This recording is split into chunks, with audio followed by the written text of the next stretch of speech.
group, we are going to start the meeting right now.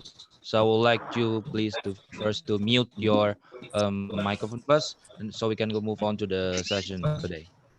So okay, we're gonna start now. Okay. Bismillahirrahmanirrahim. Assalamualaikum warahmatullahi wabarakatuh. Waalaikumsalam warahmatullahi wabarakatuh. Good evening, all participants on the webinar. My name is Madesta Budi Pradana. I will become your MC for today, this evening. So we're going to do the webinar of the Global Society Sharing Session on Building Hopes on Post-COVID-19 on 22nd May 2020, start from now. So this will be the last webinar session in Ramadan before Idul Fitri. So hopefully this session will provide some insight, many knowledge for all the participants of every nation in order to create awareness and knowledge about the COVID-19 in every country. So once again, I welcome for all participants from many nations of around the world, about 27 nations. So to open the session, I will give the floor to opening remarks for Mr. Benny Pranula from the Asian Africa Youth Government representative. The time is yours, sir. Assalamualaikum warahmatullahi wabarakatuh. Waalaikumsalam warahmatullahi wabarakatuh. Waalaikumsalam. Dear leader and distinguished guests, inshallah, before giving speech, let me to give my utmost appreciation to medical staff that has fight in the front line of fighting COVID-19. And also, I would like to say hello to all guest leaders, speakers who have joined online. We have here Ms. Aitan from Azerbaijan, Rian from Philippines, Busar from Pakistan, Mr. Aman from Guinea, Ulan from Ismail, and many others, and all distinguished guests. I'm sorry I can mention for all speaker one by one. I hope that all in good condition. Inshallah, we will to be next leader in the future for our country or leader of the world. And also, I would like to thank for Mr. Taufik Lubis, Chairman Indonesian National Youth Council, and Advisory Board to OIC Youth Indonesia as a host today. Dear brother and sister and guest leader speaker, inshallah, I would like to talk about strengthening post-global solidarity COVID-19. My brother and sister around the world, nowadays, humans face an acute crisis not only because of coronavirus, but also because of a lack of trust among humans. To defeat the epidemic, people need to trust scientific experts, citizens, and need to trust public authority. And countries must to trust each other. My brother and sister, coronavirus to us like a hurricane, it sweep not only affected patients, but also those who are infected. Therefore, we are forced to stay indoors, work, worship, and learn from home. With no vaccine for coronavirus yet to be discovered, we have been forced to turn our brain to find other alternative to live our life while still talking you to account health factor. My brother and sister, until the discovery of the corona vaccine, we seem to have to keep interacting online, working and learning from home. But it's certainly better that us standing by without doing anything. Actually, this problem can be solved effectively only by increasing global solidarity. To defeat the virus, we need to share information globally. That's our main capital against the virus. The attended global solidarity can be in the form of cooperation between developed and developing countries. Like developed countries that have the luxury of helping poor countries that are more vulnerable. If not, they will also be effective if anything happen in poor countries, such as Ebola virus and so on. Every country need to gather all resources and share data, finding experiences and vaccines to accelerate the rescue of human life. So that not many victims die as the case of the Spain flu of to 1918, to look for a new balance between independency and strengthening nation states. The body immune quality are divided to pair strong and vulnerable. People who have strong immunity are characterized by positive characters. Among others, have high optimism and love to put other first solidarity.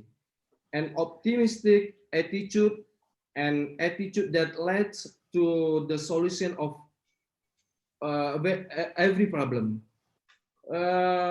Conversely, people who have vulnerable immunity have a pessimistic attitude, like to panic gather negative news, and have a high attitude of selfishness. My brother and sister, Bernie S. Siegel, an American surgeon, considered the power of love and affection was the peak of solidarity. Strong solidarity can treat carcinoma, malignant cancer. In fact, strong solidarity led HIV/AIDS patients to recover completely without trace. The immunity of every strong individual can make herd immunity even greater. Herd immunity becomes the mainstay to extinguish COVID-19. Strong immunity can save costs. In addition to the character of the community to be higher quality. The COVID-19 pandemic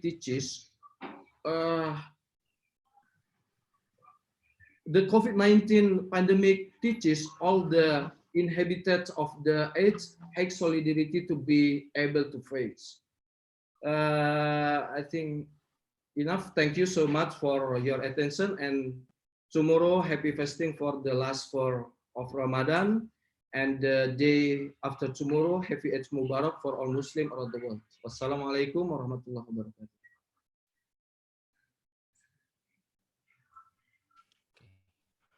Thank you, Mr. Benny Pranula, the president of Asian African Youth Government of the current. So thank you for all the great remarks to our session that tell us about the importance of solidarity and the importance of keeping together in this pandemic time. So hopefully it will give us so many inspiration to move on and move on forward, especially even after Ramadan. Now, for the second opening remark, I will give the floor to Pak Esa Sukmawijaya for the representative from Ministry of the Youth and Sport.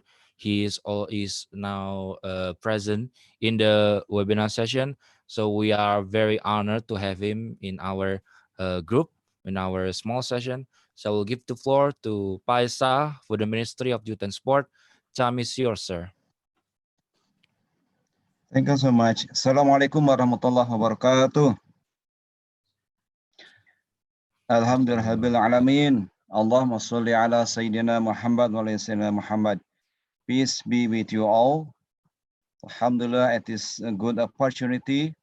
I'd like to say thank you to the committee who inviting me to attend this kind of meeting through online. Hopefully that everything will be beautiful in the future. Secondly, on behalf of myself and also on behalf of the Indonesian government, we want to say also congratulate to all of you to be here in order to increase our health.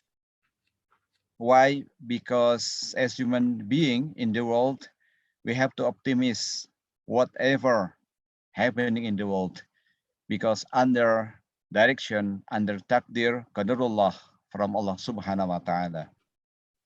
Thirdly, to the best of my knowledge, at this good time that there will be a brother and sister from many countries in the world.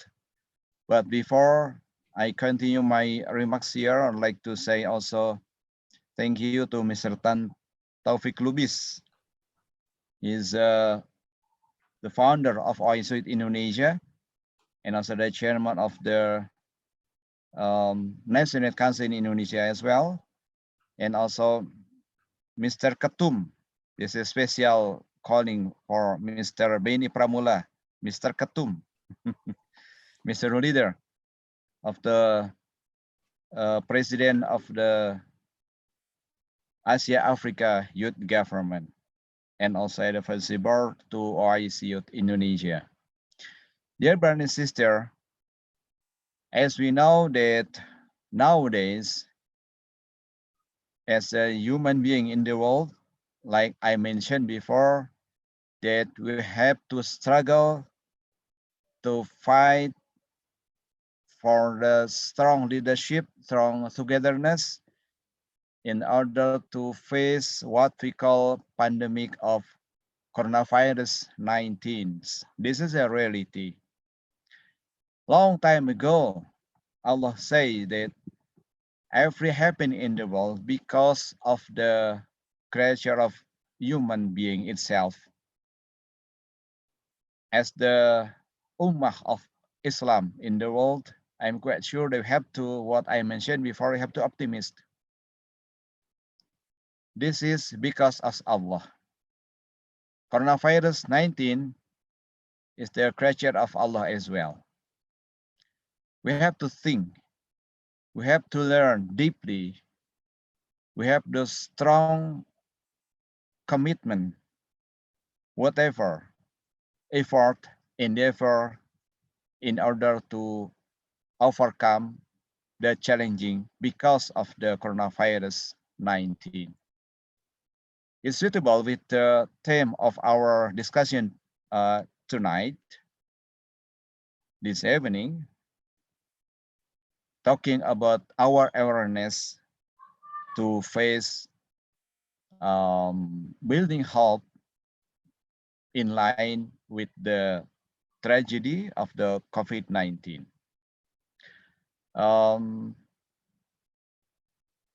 Because of that, we can meet here. Because of that, we can learn among others. Not just in Indonesia itself, but many countries in the world talking the same theme. How to overcome actually the challenging of COVID-19 itself. That's why, again, I'd like to say congratulate all of you here to discuss about our awareness in order to improve our capability, our leadership, our togetherness. Inshallah, coronavirus 19 will be stopped, will be over, inshallah. Okay, I think that's all my remarks here. And again, I'd like to say thank you for the committee, ISUD Indonesia, for establishing this kind of the discussion. Inshallah, in bahasa Allah ridho karenanya. Barakallahu fikum. Okay, go on this discussion, fight spirit. Assalamualaikum warahmatullahi wabarakatuh. Waalaikumsalam warahmatullahi wabarakatuh. Thank you, Paisa from the Ministry of Youth and Sport for the great remarks to all of us that emphasize the importance of sharing and also friendship between nation in order to create more awareness about the COVID-19, and therefore hopefully this meeting will improve solidarity between nation, and not to mention improve our knowledge and awareness to combat COVID-19 even further. Especially this month is a crucial time. And now, ladies and gentlemen, I would like to move on to the next agenda, the starting session, which is the main core of the program. Before I go into give the floor to the moderator, I would like to give some kind of advice, not to mention guideline for all the participants, since we have a very limited time in the session here. So please keep minding of the time, it's speaker time, and always follow the instruction and all the rules by the moderator. So therefore, we can have a very fruitful discussion, and hopefully we can create a better understanding between each other. And also please mindful each other speaking, and therefore we can able to get all the have time it get all the speaking time for every speaker. Thank you, that's all I'm going to say. And now I'm going to give the floor to our moderator, Mr. Tantafik Lubis. He is the advisory board from OIC Youth Indonesia, the chairman of the National Indonesia National Youth Council, and also the vice president of ICYF Asian Group as the moderator in this session. So I will give the floor to Mr. Tantafik Lubis. Give the floor to you, sir.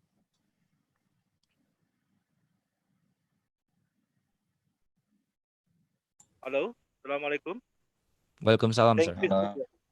Thank you so much, dear brother Madiasta Budi Pradara, who Thank you, sir. already become the master of ceremony tonight in our discussion. Thank you. And secondly, I would like to say thank you to my brother from AAYG, Asian African Youth Government, the president of Beni Pramula, and also the former chairman Ikatan Mahasiswa Muhammadiyah, and also to my senior representing the Ministry of Youth and Sport, Kang Esa Sukpawijaya, who always be present for our. He always be inside of young generation activity in Indonesia. So I really appreciate it for it. Jazakumullah khairan kasiron. Thank you so much, Kang Esa. My pleasure. My pleasure. Yes.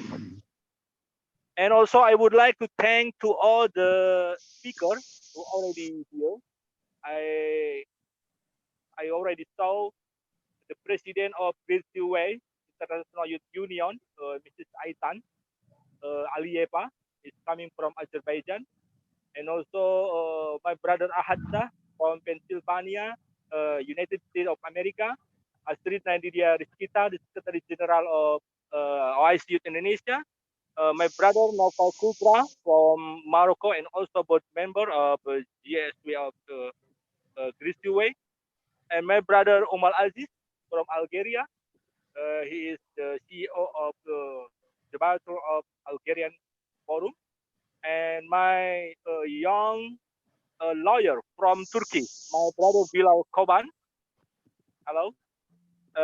Also Amar Conte from Kenya, my brother Aziz Amanov from Uzbekistan, Hadija Tirha from France, Alisa Caleb from Kenya, Hafin Gulabah, Kurdistan, Mehmet Kafurlu from Iraq, Ryan Enriquez from Philippines, Yusuf, Muhammad Yusuf from Saudi Arabia, my brother Bulat Fonomara from Tatarstan, Alan Quest from Beijing, China, Muhammad Iraqi from Qatar and Egypt, Kausar Wahab from Pakistan, Dr. Fiaratna from Nepal, my brother Ulan Bajarbayev from Kyrgyzstan, Ismail Nasirov from Kazakhstan, Hamza Al-Qudrah from Jordan, and Valerina Dubravina from Russia, and Francesco Iseto from Italia, and the last is Mr. Fan Dr. Sabita from Myanmar. Brother and sister, as we know, the COVID-19 is affected so many countries in the world, and it's really being terrible for all the people in the world. So tonight we will discuss about what would you do in facing the and in handling the coronavirus since 2 or 3 months ago. So here, as we know, the coronavirus is the first case is coming from the Wuhan city in China. So right now, tonight, we already have Mrs. Ellen Ke from China. He will be sharing about the uh, current condition in the China when we know he is already recovered. And to Mrs. Ellen Kue, the time is yours to become the first speaker in this discussion. Thank you. Hello. Hello, yeah. Hello, can you hear me? Hello?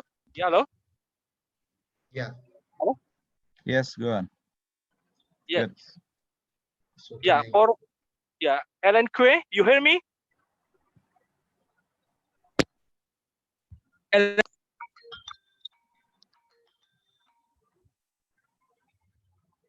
Okay, your voice is clear here. Hello.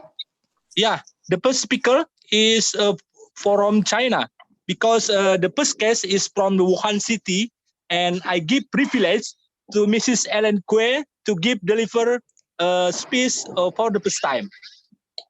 The Okay. time is yours. Yeah, thank you. Hello, I'm Alan, a student from Beijing Language and Culture University. First, I would like to thank the council for giving me this opportunity. And it's my honor to be here and share something that is happening in China with you. So far, there are 84,520 people in China who have been diagnosed with COVID-19 pandemic. More people catch the virus every day, but many of these cases has been cured. Now there are only 137 patients who have the coronavirus. To fight against the deadly epidemic, China has effectively stopped the spread of the epidemic in a scientific, united, and heartwarming way. Take my community as an example. There are 108 families and 406 residents. After the outbreak of the virus, the community reacted quickly and registered the health information of people who recently came from the city such as Wuhan. We paid special attention to the health condition of these people and in case of infections among the residents. They also sent each family a pass, which attached the health information of everyone in our community. And it is a good way to remind us who the visitor is and whether he or she was infected. During that crucial time, in an effort to reduce the frequency of people going out, volunteers from our community sent groceries such as food and vegetables to every family. These strategies are so effective that there isn't a single case in our community yet. Wuhan is the most serious area in China. After the closure of Wuhan, dozens of doctors and volunteers from all over China went to Wuhan to diagnose and cure patients. People who stayed at home shared video and donated money to encourage the doctor in the front line. As for students like me, we try our best to spread the word of preventive measures to citizens. From my point of view, the battle with the coronavirus is full of worms. And at the beginning, we received a lot of sanitizers and masks from all over the world. I was very grateful. On the other hand, China informed the world about epidemic information in the very first place. Without a reservation to share anti-epidemic experience, and we provided anti-epidemic supplies and expert support to the countries concerned. We also use flight to pick up students studying abroad who want to go back, provide expert concerning online extra to ensure the health and safety of Chinese citizens around the world. In China, young volunteers play an important role in this epidemic prevention. We translated epidemic prevention information in various languages and helped foreigners in China register their health code. To help the children spend their time at home, we recorded thousands of interesting stories and provided psychological and learning advice for them. We also set up various online sports groups to encourage people to exercise at home. In addition, young volunteers are actively participating in the epidemic prevention in their own community. Finally, I would like to say that I believe with our joint effort, we can beat the virus and stop the COVID-19 pandemic. And thank you. That's all. Thank you so much for short explanation, but right to the point. We already got the information how the COVID-19 is growing in the Wuhan city. And for the second speaker is coming from Azerbaijan. Will their president of Great Civil of International Youth Union, Mrs. Aitan Alieva, to deliver speech to the second speaker. The time is yours. Thank you very much. Thank you very much for organizing this meeting. First of all, greetings from Baku to all of you, especially to my friends from Great Silkway International Youth Union. I saw some very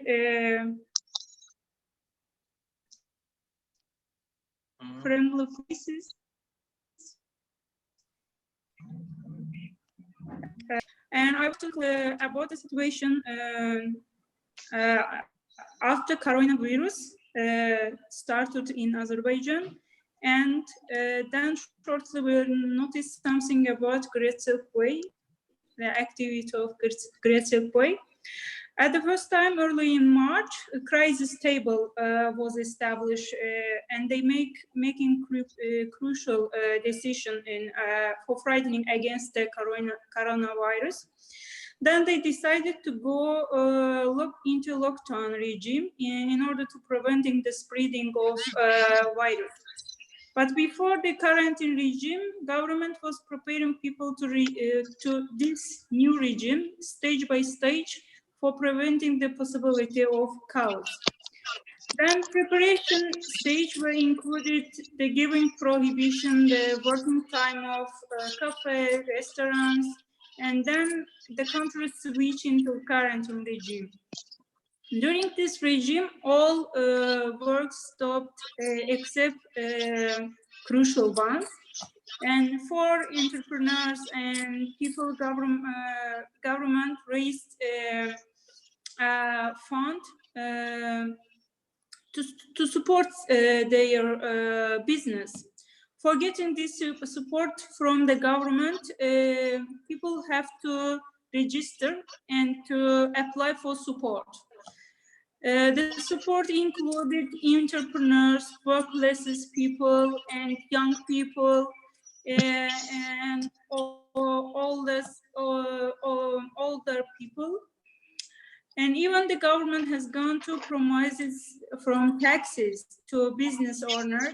They cut off taxes and giving them support credits.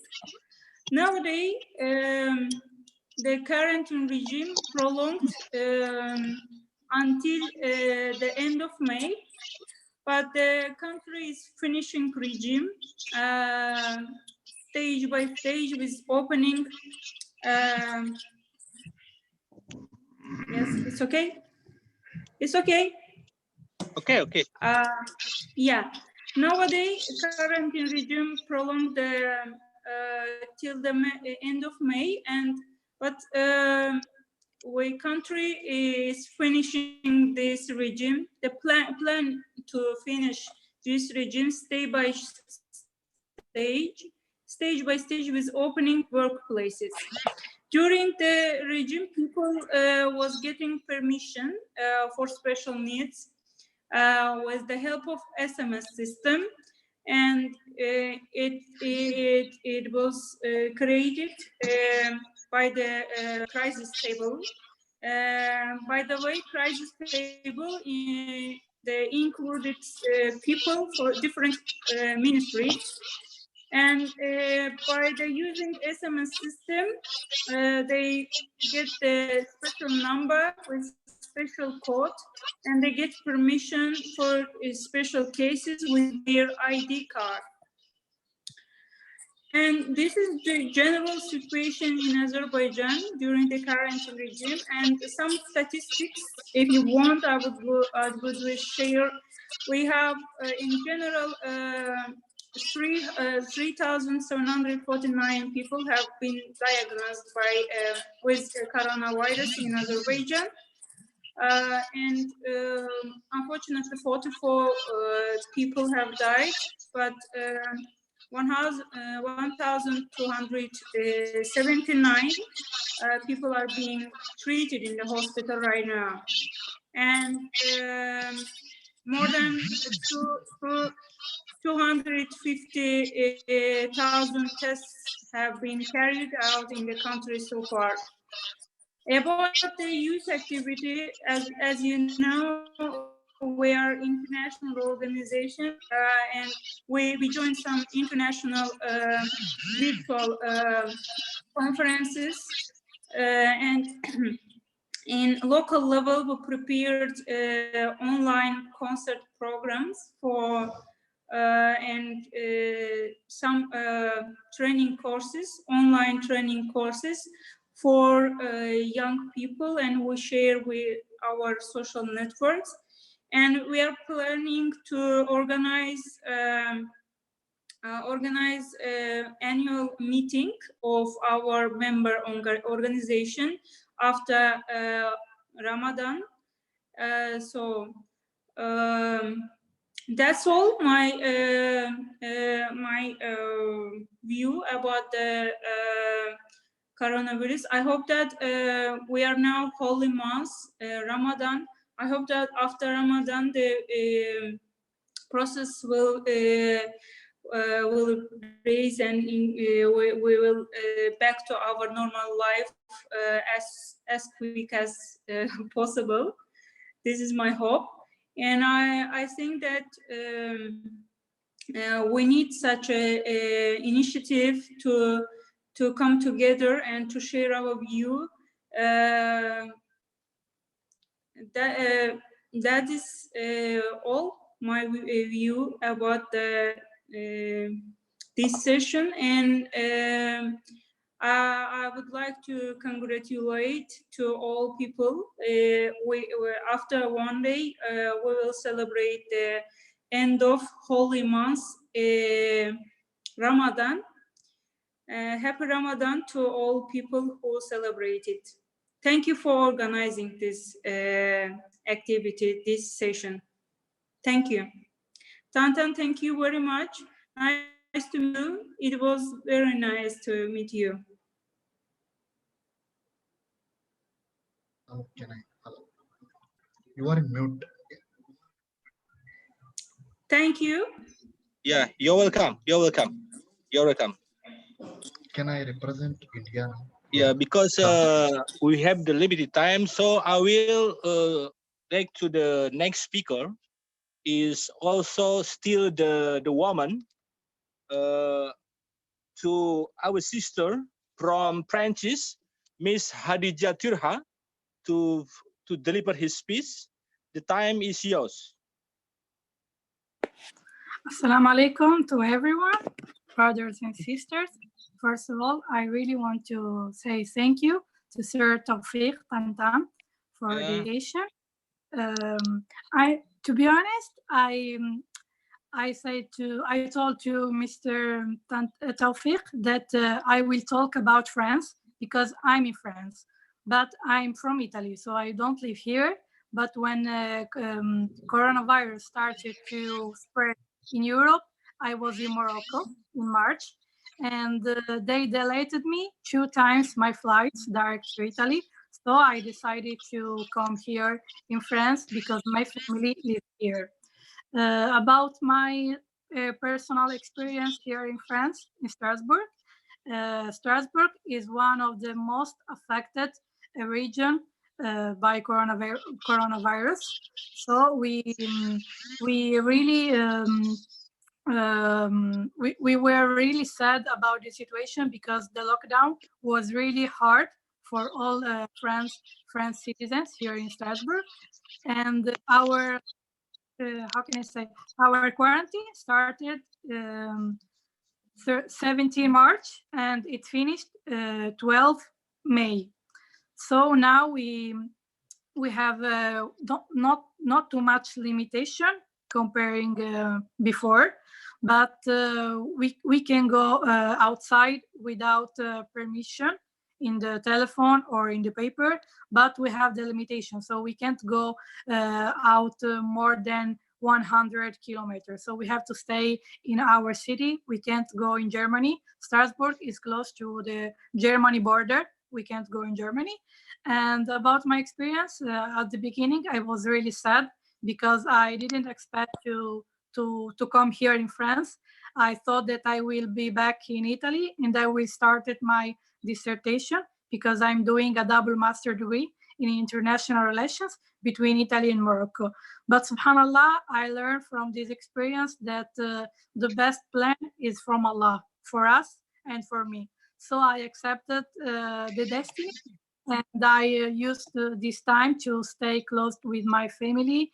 And I also connected with my friends in Italy, with all my friends from all over the world.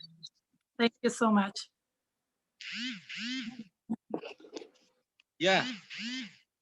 Thank you so much, Sukron wa jazakallah, my dear sister Hadija Tirha. Thank you for your explanation and sharing the experience in your country. So we can continue after the speakers is already done. We will continue to the next speaker. Is before to wait to the woman speaker, I will invite the speaker from Algerian. He is my brother Omar Aziz, the CEO of Debating Forum in Algerian. The time is yours. First of all, thank you so much. Assalamu alaikum, everyone. Thank you so much, Tawfiq, and thank you to the Indonesia Youth Council for this invitation. I would like to talk about the civil society in Algeria and how they react to the pandemic in Algeria. So yeah, don't forget 3 and 5 minutes. Don't forget. Okay, no problem, no problem. I will be. So since the very beginning, Algeria has been among the countries in Africa most affected by the COVID-19, especially in the side of death. The authorities began to implement containment measures in early March. These have included the closure of schools, university, restaurants, and shops, and so on. The cancellation of public and private events, the shutdown of the public transportation and flight services, a lockdown of affected areas such as Blida and Algiers, and the curfew also put place in the capital of Algiers.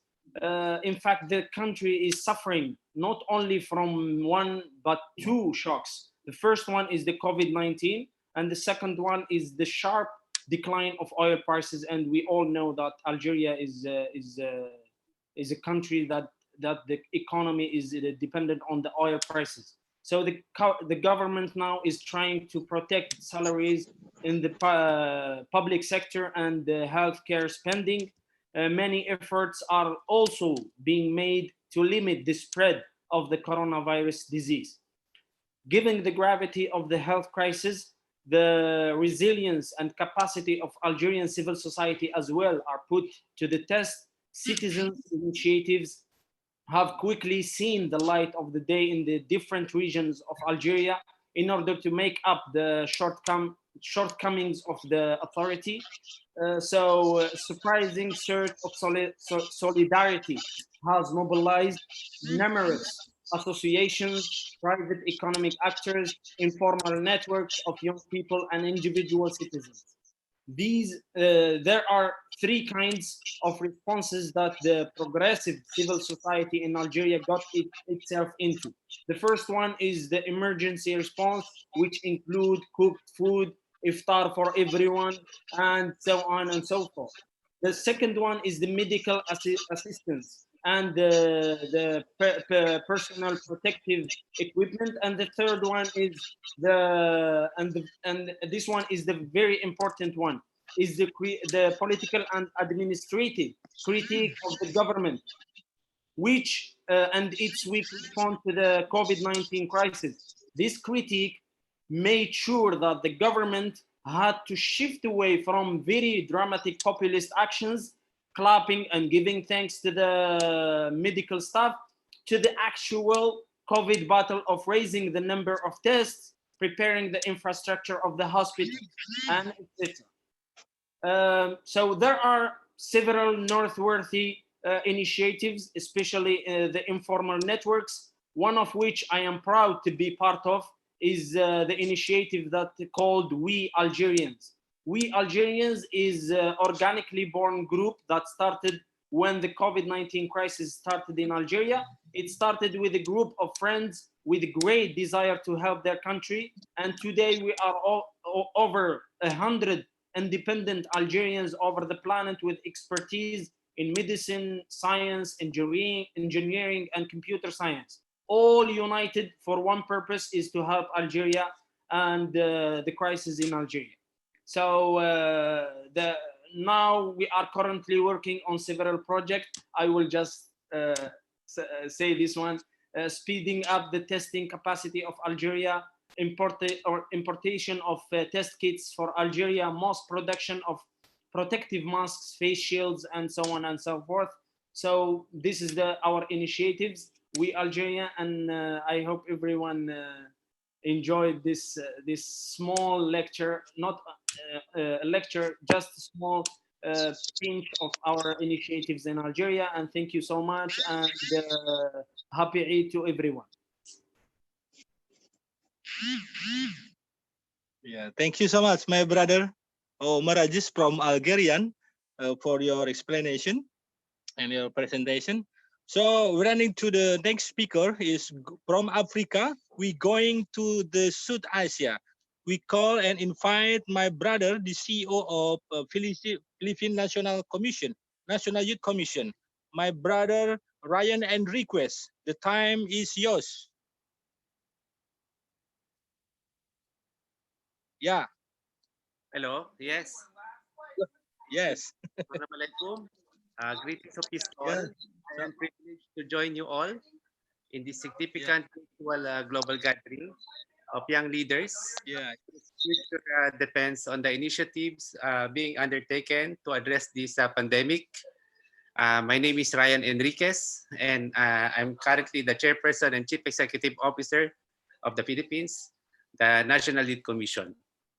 Like most countries affected by the COVID-19 pandemic, the Philippines remain resilient in spite of the challenges brought forth by this pandemic.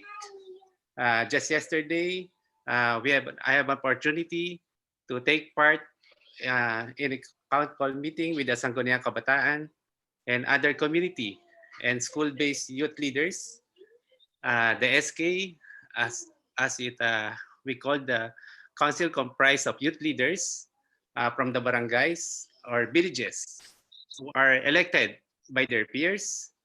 The SK chairperson is between the ages of 15 to 24 years of age, provided by the law, who is at the age of the majority or adulthood, while the other members called the Katipunan ng Kabataan.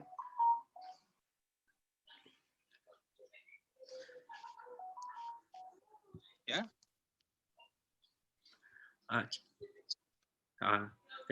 Is the chairperson from legal age to sign budget expenditure and other documents required. Council fulfilled in the required submissions of the development plan. Aside from the SPCR, there are other council members, including the council treasurers and secretary. It is in the Philippines where we have young people involved in governance. As discussed yesterday, adult youth among us at the front lines, they are involved as the medical professionals and health workers. Needs and requirements of those the PUIs or person under investigation, PUMs, monitoring, or the COVID positive patient, outside the confines of clinics, hospitals, or any COVID facility, even if the government declared a public health emergency in the main island of Luzon, including Metro Manila, as well as other regions in the country.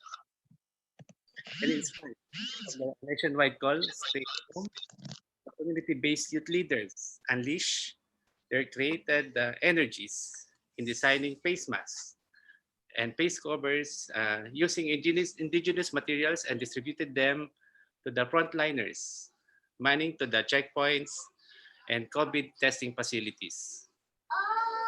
Others got involved in creating PPEs or personal protective equipment needed by the medical frontliners. Other allocated funds provide hygienic kits by their constituents, while the other distributed food relief packs to households whose family members stay at home because of quarantine regulations. Other young people on board by their bicycles and assisted the senior citizens by volunteering to buy their maintenance, medicines, and other essentials on their behalf.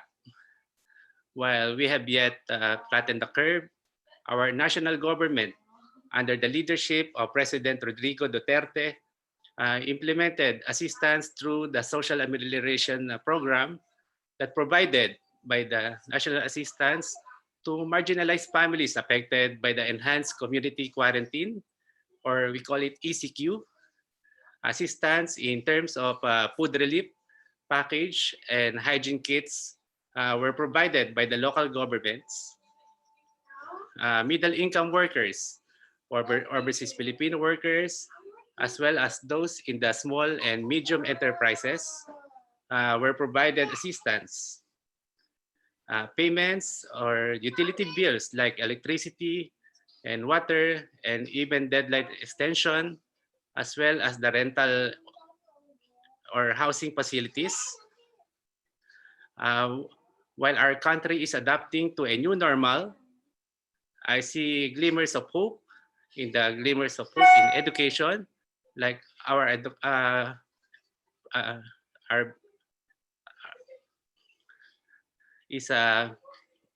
we are in our academic calendar as well as our educational system, where the internet technology and social media platforms will be largely utilized. Work at home arrangement, especially for those employees who are immunocompromised and being practiced in the public sector and transportation facilities, will be provided to those who are physically able to report to work.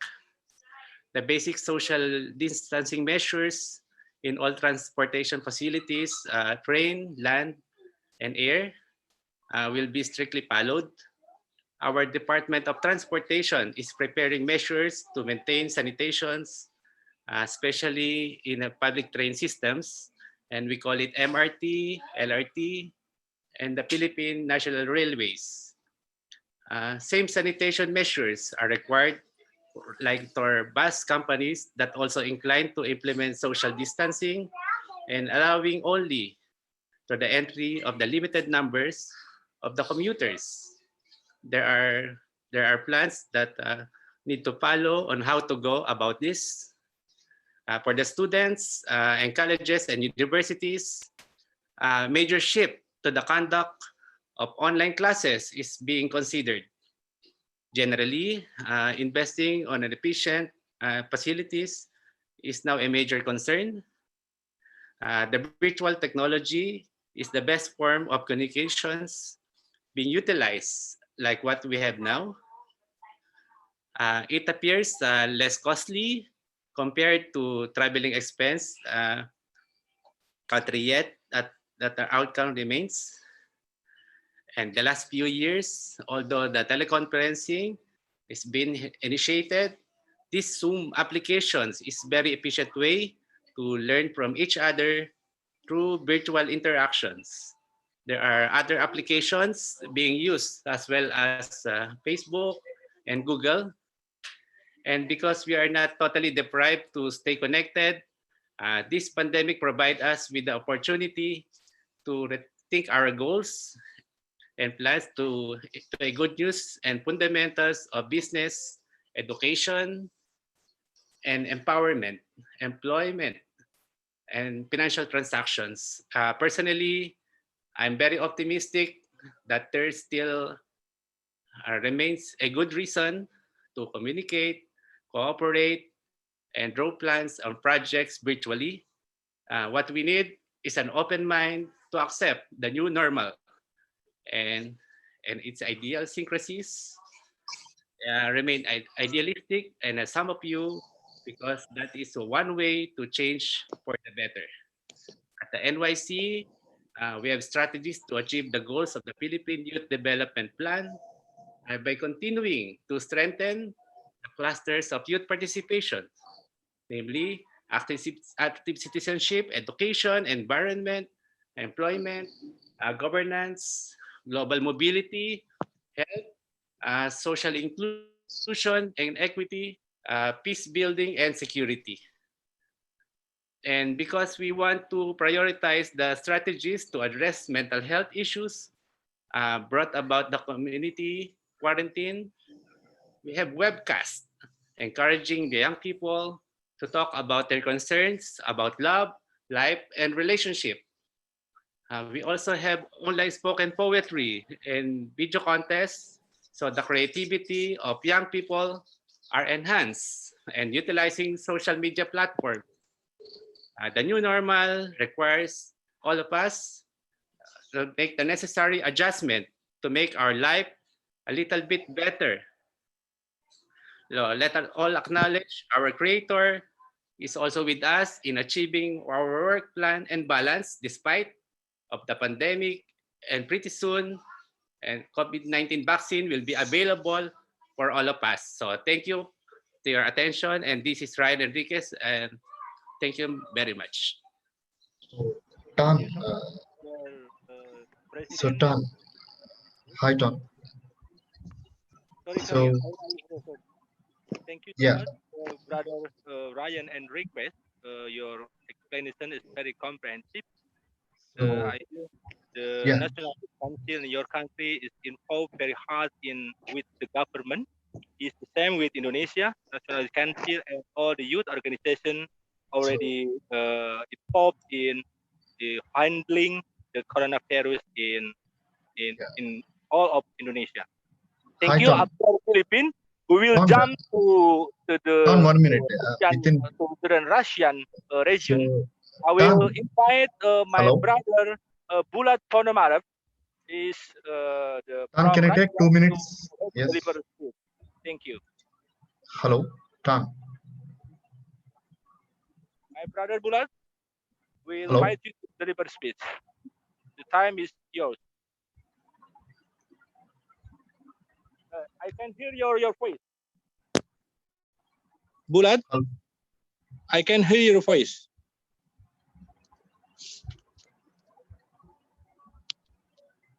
Hello. Is it okay? Yeah. Okay. Assalamualaikum warahmatullahi wabarakatuh. Greetings, dear participants of.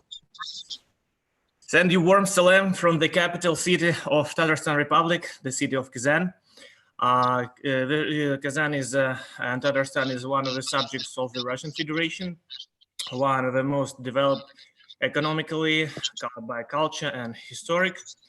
So thank you, first of all, for invitation and opportunity to join such kind of discussion on a serious topic about the coronavirus pandemic. My name is Bulat Panmarov. I'm the PhD in law, a practicing lawyer in administrative and civil law here in Russia, and at the same time teaching jurisprudence in one of the universities here. Before telling the current situation with COVID, I want to tell some words about the region. As I said, it's an economical historical center of Russia, one of the historical centers. The city of Kazan has a 1,000-year history. The majority of the population of Tatarstan Republic called Tatars, who are ethnic Muslims.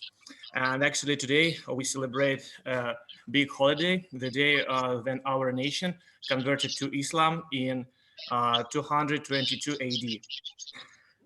Returning to the topic, I want to note that Russia unfortunately takes second part in the world by number of people who are infected by COVID-19. Official statistics show more than 300,000 people infected and about 3,000 deaths nowadays. In Tatarstan, number is little and over 2,500 people infected and only 8 deaths. However, according to many specialists, some researchers, people say that official numbers are low and don't reflect the real situation with COVID. Some experts think that a number of infected people here in Russia are 3 times higher than officials say.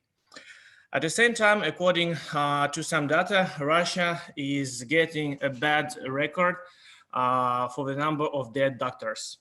Experts say that this situation is possible. The reason of this situation is possible the lack of protective equipment in some regions of Russia. You know, Russia is a very big country, and the situation by COVID is different from region to region. And also the problem is with the optimizing the medicine. I will explain. In recent years, the Ministry of Health cut the number of medical personnel and inpatient beds. Of course, being an economically developed region, Tatarstan better prepared for situation compared with our subjects of Russia Federation. And the real size, but actually the real size of pandemic also could be hidden here. So what about measures which state done in connection with pandemic? So first of all, I want to mention that a quarantine regime and emergency regime were not established because in the case that under the Russian law, if the federal authorities make a lockdown or emergency regime, they have to provide people money, food, and other things that's necessary. That's why, as an alternative, we had a regime of self-isolation. That means that everyone forbidden to leave their apartments and houses without any emergency. So violators of regime were fined. At the same time, the state did not provide any payments or other tangible support for the people, unfortunately. The only thing is that families which have children receive payments within about $200. That's all. Of course, we have some measures for business, some taxes cut, but it's not really tangible. There are also some problems with additional payments for medical personnel, which works with COVID-19. So personally, I take this information from the mass media. What about the current situation? After 1.5 months, federal authorities transferred to regions the right to decide on next measures connected with coronavirus. Tatarstan was among the first regions who almost immediately canceled self-isolation and instead introduced wearing of masks and gloves mandatory. So now, if we want to leave our house, we should wear mask and gloves, and this obligation is for everybody. If, for example, some person will be taken by police on the street without mask or gloves, this person should pay sin. About Kazan, current situation, epidemic situation in Kazan seems stable. And hopefully there is nobody from the people I know who was infected by corona. And inshallah, I hope that this situation will not change. So that's all what I wanted to say, you dear friends. Thank you one more time, especially for Mr. Tan Taufik Lubis. Thank you for your attention. Yeah, thank you so much. Rahmat, spasiba to my brother Bulat Ponomarev from Kajan, Tasasan. It's really nice to meet you again here. Thank you. So we will jump to the next speakers, back to the woman also, inshallah. I will invite my sister from Kurdistan, Mrs. Hafin Gulaba, to presenting the idea and the experience to this. The time is yours. Thank you. Thank you so much. Hello, everyone. I hope you are doing fine. Thank you, Mr. Tan Tawfiq, for inviting me for this opportunity to speak to my leader friends from around the world. And I would like to start with talking about the COVID-19. And I think we are over information about how to take care of ourselves and how to take the precautionary stuff such as mask and using the sanitizer. I would like to talk about the things that we discovered from the COVID-19. We discovered that the whole world are lack of the system, that we don't have a very good health system. The health system in all around the world, even the developed countries such as the United States, United Kingdom, they couldn't overcome the disease easily. But the countries that took care of the situation was less affected, such as, for example, my country, the Kurdistan region, was very cautious and took care of the things that happens. For example, in the beginning of March, they stopped the school and universities. Then they started with the government work and other things. And later on, the other places like market and those things in the country. It was good. Like the Kurdistan region, it is like more than 5 million people. We have only 452 coronavirus cases and only 5 deaths, which this goes back to the government that we know like we are not that developed. So we started to take care of the airports, the border, closing the border, people coming from outside. We did the test for them or we quarantined them before most of the country do actually. It was like the recession for masks, for sanitizer and everything. I think at that time, it was funny because most of the world was not really taking the subject seriously, but later on they started to. So it was a good step. And I think for what we have to do as a country and as the whole world, we have to take care of the health system first. Then by that, we have to do the improved technology, because technology nowadays is very important. It's very important for diagnosing the disease, as we may know, and also for education. Like all the education around the world stopped due to the coronavirus, and so this will come back to the point that when in the country technology and internet is good and the speed is fine, student can go to school and people like everyone can work from home and the country still go on. And a country like, for example, Kurdistan and Iraq is also has another shock, which was the oil price, which hurted the economy plus the coronavirus. So I hope the best and soon recovery for the all those countries who has this issue. And I would like to also talk about the I would like to talk about the health system and those who worked in a battle for saving our life, like our nurse and doctor, and it was they were doing a very good job. I would like to thank them from here because they did a very good job. And I hope you are well, and I want to keep it short. And thank you very much for the invitation, Mr. Tantan Tawfiq. Yeah. And I hope you have a very good Eid and Eid Mubarak. Thank you. Amin, amin, amin. Thank you so much. Shukran lakum wa jazakallah, my sister from Kurdistan, Iraq, Hafin Kulabah. I think your country is better than me because the number of cases in Indonesia is more than 25 million people who are affected with the coronavirus. Yeah, it's so many people here. So thank you anyway, and thank we you will so much. Yeah, we will jump to the next speaker from the Maghribi. The Maghribi is the west of the African and nearby the Europe. So I will invite my brother Naufal Kulda to deliver the speech in this forum. The time is yours. Hello, assalamu alaikum. First of all, do you hear me? Yeah. Yeah, thank you so much. So, hello for you all, and I hope you a good Ramadan and good Eid. It's in 2 days maybe. So I'm so happy to be here with you to share this webinar session. Welcome here in Morocco.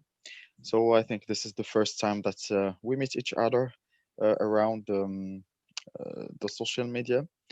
So if you remember Tantan, Aitan, and other friends together, we were last time in Ramadan in Azerbaijan in Baku in our last meeting. So it was good. Today we have coronavirus in our countries, unfortunately, but we have some better message. Our message is to be positive as young, as youth, as citizen of the world. I'm happy because I see you, my friends, around the world with this positive attitude. I think it's good things. We should be like that, and we should continue in this way. The second, as Morocco, I won't just describe you the situation here as well. So the first case, positive case of coronavirus test was in 2 March, and it was from one Moroccan citizen who came from Italy. Morocco was, as a country, as a government, was very clever, and we start the quarantine support and regime in the beginning. So in 20 March, we start this regime as work, as a services we provide to support the company to work from home as well. It was a positive issues. So the government, like you know, the quarantine regime stopped many factory, many shops, many economic sector.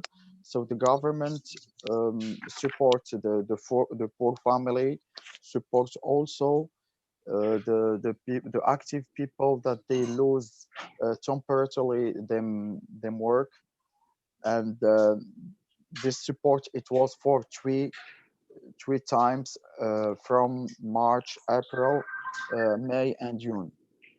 So I think it was the positive issues from the Moroccan government. More than that, as all the countries and also as the other friends, they told us about the same. There is some noise voice, please, if you can turn off your mic. Thank you. Okay. Yeah, no problem. So I think Morocco also made the same policy as well. They obligate people to put the masks, and for example, the shop was closed, the markets was closed except the supermarkets, that you should have like a permission. It was a special permission from the government to produce it to for example, for the responsible of the family to go out and make all the family business as well. I think it was the same thing in all other countries. More than that, we can say that Morocco was a little bit clever in the economic sector. For example, now Morocco is the second around the world that they produce the mask.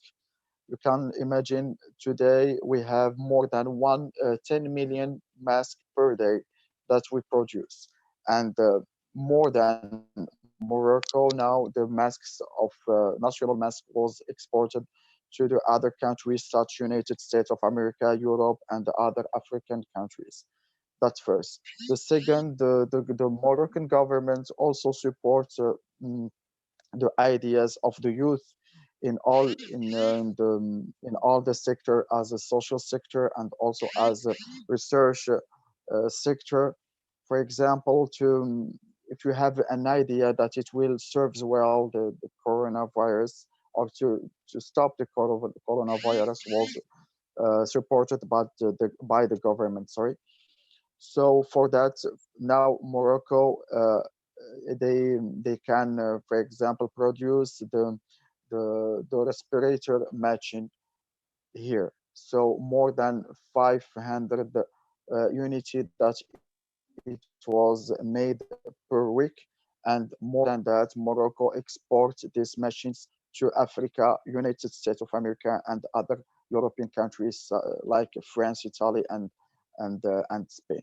So I think it's opposite like the country that it's based, the economy based on the oil incoming. So Morocco have upgrade them economy in this way. This second. What's the situation here in Morocco? We're still in the quarantine. Maybe we will go out till 10 next June, and like you know, tomorrow maybe or after tomorrow we will have Eid, the end of Ramadan. So we will have a strict quarantine, so no one can go out with the permission or without permission, except the police and also the medical the court. This first.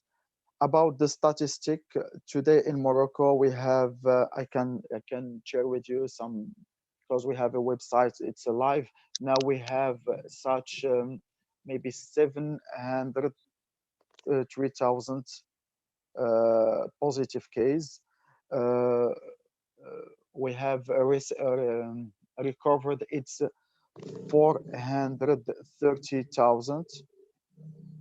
Yeah, and 4,300. Sorry, and about the death, unfortunately, we have a little bit to 200.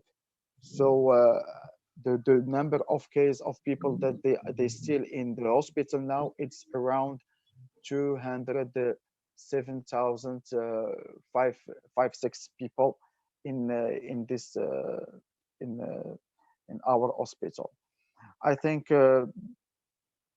that's all. We hope that this epidemic will be finished as soon as possible. We hope to meet each other as soon as possible. We hope also that we can regard our activities as well, and we should stay strong. We should be positive. We should help people as we can. We should be positive with our family, with our friends, with all people that we know. So this is a positive message that I sent to you all, and hope to see you soon, inshallah, as well as also possible. Take care Thank you. for Thank you, you. Yeah. and have a good day. And thanks for this webinar. Yeah. Thank you so much, my brother Nova Kurna, for your presentation and great explanation. And now we jump to the ASEAN region again, to my brother Dr. Viaratna. Is the president of International Forum and also the president of Interfaith Youth Dialogue. The time is yours.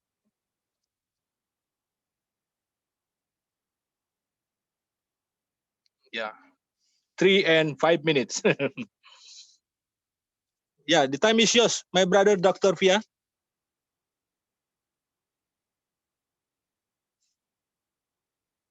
Hello? Can you hear me? Yeah, Hello. I hear you. I hear you. Yes, okay. Warm greetings from Kathmandu, Nepal. This is Pierre.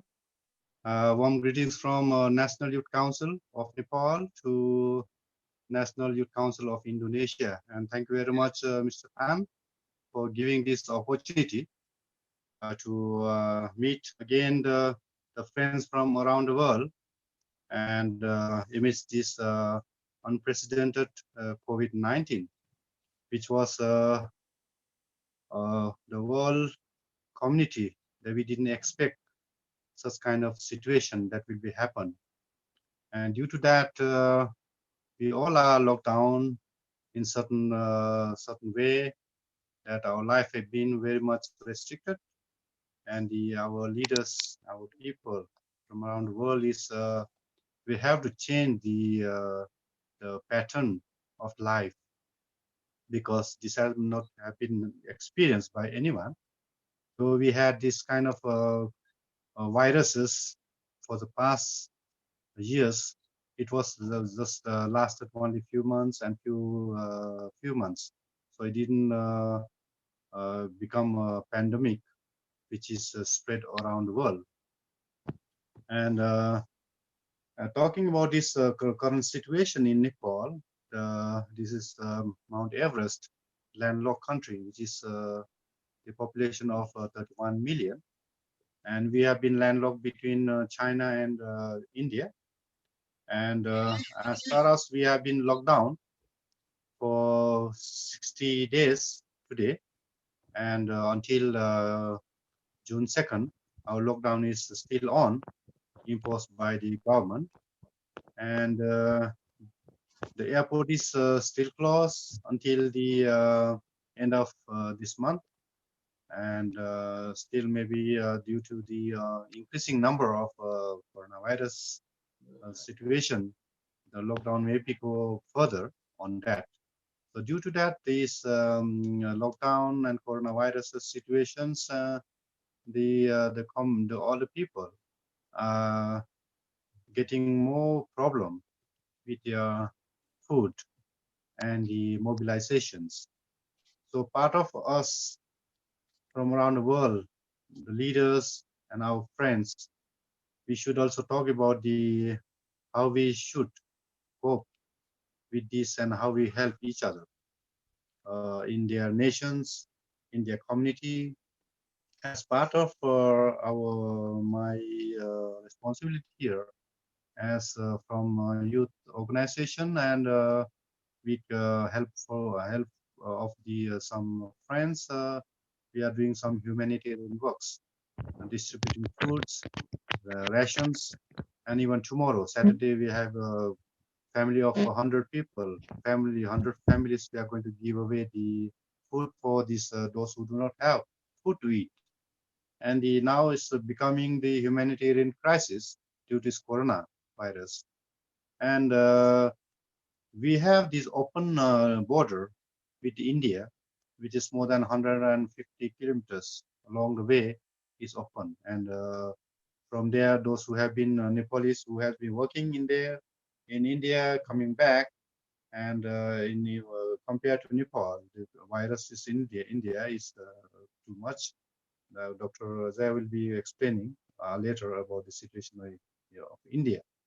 As far as this concern of the number status, we have until last week our mortality is 0 actually, but just 4 to 5, 6 days it happens 3 deaths, and the positive cases is 449 up to today, and it's increasing day by day, so that in our capital, Kathmandu, has been locked down, and no one is allowed to go in and out from another city. And the major threat is from Indian border, and those who Nepalese went to work there are coming back, and they are bringing the viruses. That's why this past 2 weeks, from 49 positive cases jump into 449. This is very sharp increase. So this is the situation of the COVID-19 in here, and for learning from this situation, and that we are using this technology of now which we are having a Zoom meeting because of these situations. And the positive side of this coronavirus is like our environment become more clean and animals being more freedom. And though we are locked down in our house, and we had some kind of positive news from other sides. Hope that this COVID-19 will be soon over, and we pray, all of us, that all our brothers and sisters around the world stay calm, stay home, stay safe. And this is the message from Kathmandu, Nepal. Thank you very much for giving this opportunity. Thank you very much. Yeah, thank you so much, Dr. Fiaratna from Kathmandu, Nepal, for great explanation and update information. So we jump to the American continental. I would like to invite my brother Ahad Shah from Pennsylvania, United States of America. The time is yours, brother. Assalamu alaikum. Thank you. Yeah, loudly, speak loudly, please. Assalamu I can alaikum. hear you. Can you hear me? Waalaikumsalam. Yeah, I hear you. Thank you for inviting me. Here in the United States, it's such a big country, so the virus is affecting individuals differently. But we have we're nearing around 100,000 deaths due to the virus, and over 38 million people, have lost their jobs. And in this country, in the United States, people aren't used to not having work. They're not used to something like this happening. So it's just like everywhere else in the world, they're not used to this, but it's really taken its toll. And just like many other issues here in the United States, this one has been turning into a political issue. So the guidance coming from the top has been uneven. Some people say you should wear masks outside. Other leaders say you should not. And people listen to that information. And because of that, in some cities, we are seeing a downward trend in the cases. And in other cities, in other places, we are seeing an increase in COVID cases. So it's been challenging. It's actually very depressing to see how many people are out of work and how many families are suffering. Like no matter where anyone is in the world, you don't want to see them starving or not being able to meet their family's needs. So for the Muslim community here, we're actually very thankful that we can be a part of a community, because when someone's in need, we can help them out. And I think that's really what needs to happen right now with the situation we're in, is that people who are privileged should help out those who do not have the same privileges, and to take care of them if they can, financially or with food or with social and emotional support. And and there's a number of youth activities going on. Students from a distance. We're going to be having our Eid celebration and our Ramadan celebrations. We do it like over the computer now, which is kind of fun. But something nice also that's happening is there are youth in our country, like my younger brother, for example. He's the CEO of a free clinic, and he's been taking care of the people who don't have the means for healthcare. They don't have the financial means to get healthcare. And I'm really proud of him and all of the younger people that are working for him and all of the volunteer physicians. And he's mashallah, he's like an inspiration for me and for many others here. getting tested for COVID-19 in the United States is still a challenge in many places. If you are young and you may have the virus, it's not so easy to get a test. You can go in and they may send you away. They really only like to test people who have shown a lot of symptoms, or they're in a particular age group, or they have underlying symptoms. So that causes an issue when there are not enough tests, because testing is a safety measure for people to go back to work. Like if you're going to go and work and we're going to open up our economy, we need to know who's sick and who's not sick. But the resources to do that are not necessarily available. And that's another sad thing that's happening here in the US, because you would expect a country like this with so much economic power that they would be able to meet the demand for testing, or for at least ensuring the safety of its population and its healthcare. So that's why, in one way, this pandemic is just unprecedented. So, And Pennsylvania is still locked down right now? Pennsylvania is supposed to be on lockdown. I actually just returned home to Ohio, but in Pennsylvania, the issue is people are, they're out of work. So by law, a lot of people can't open up businesses such as gyms, like fitness centers. People are not supposed to be opening up fitness centers in certain areas, but they are. So and because they need, on one hand, it's very unsafe because the virus is going to spread. It's going to more easily spread, and people are more exposed to the virus. But on the other hand, people need to make a living, and they need money to pay for food, and they need money to take care of their families. So I understand why they're doing it. There's a lot of desperation, and it really is sad. But I think going forward, post COVID-19, I think we'll see a new generation in this country, and just a new awareness of what it means to be a community, what it means to take care of others, and what it means to take care of family. And that's something that is good. And I think it gives me hope for a better United States. And that is all I wanted to say. And thank you. Yeah, you're welcome. You're welcome. Jazakallah khairan katsira, my brother Ahad from Pennsylvania, for your explanation. It's same with Indonesia. In Jakarta especially, there is no protocol COVID-19 implementing here, because so many people is go outside and go at home. It's like it's like the Ramadan usual before. Anyway, we will jump to the next speaker. Is from Egypt. My brother Muhammad Iraqi is originally from Egypt, but he stay in the Doha, Qatar. The time is yours, brother.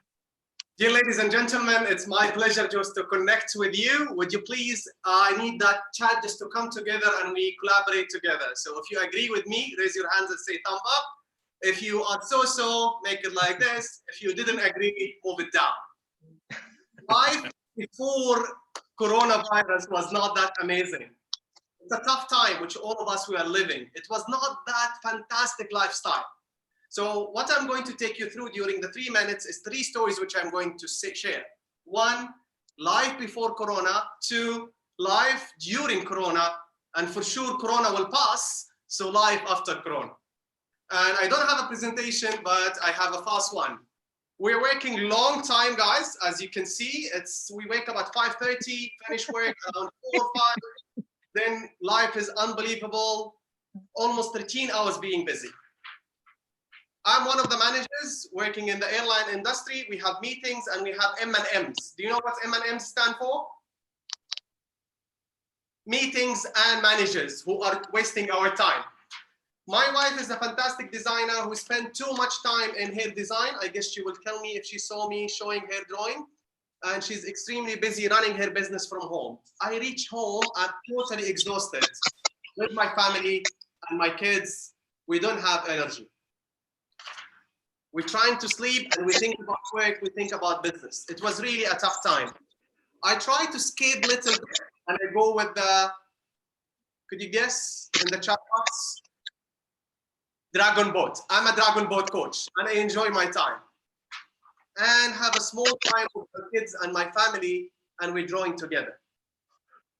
But life was not that amazing. Then Corona came and we felt that the world is shut down. And the reality, I call it, it's a reset. It's a big reset for all of us, just to think, what could we do in the future? Our life was not that amazing. I will tell you what's the story. I'm Egyptian living in Qatar. On 10th of March, we have only 18 cases. Only 18 cases. So we took a brilliant decision, shutting down the schools. All the schools were closed. All of us, we started to work from home. And now we cannot go out of the country, out of the house without a mask. $50,000 is a penalty if we went without mask. I'm not going to talk about what the government did, but all the days look the same. Right? Sunday is like Monday, is like Tuesday, all of them is normal a day. So what I did, I started to plant a tree and I planted 14 trees in my house. I have one before, total I have right now 15 trees. So what I need to highlight here, if everything is locked down and everything is shut down outside, I need you to think inside what you do. I move after that to, we are in May, so I said, I'm going to attend 5 webinars. I'm going to meet a great 5 people. I call it a brain dates. And I'm going to attend 5 courses. So I'm looking to learn. And I'm going to connect with the great friends, not friends in Netflix, but friends who are old friends. One of them is Tantan Tawfiq. We connected together. And we need to remember just to take a shower, wash our hands, and keep the distance. We know this. I need to highlight this time will pass. And we're going to regret after this time is passing, what did we miss? What could we do differently? And I could give you right now, I'm coming from the future. This time will pass. This time will go. So what could we do? Number one, I need you to invest. Saving money, yeah, it's good, but I need you to invest in yourself. Invest in your learning, invest in your health, invest in your mental health. Don't focus all your energy, what the government is doing. What I'm going to do is the most important part, to invest. We discovered that the closest people to us is the family, so take care of your family. Again, take care of your family and invest in the technology and the digital to be able to connect with people and collaborate. As we highlighted, the future is the family and the future is the technology and the digital. So I need you to invest your time in the digital. Play some sport and build your immune system. Even if there is a virus, if your immune system is strong, you could continue surviving.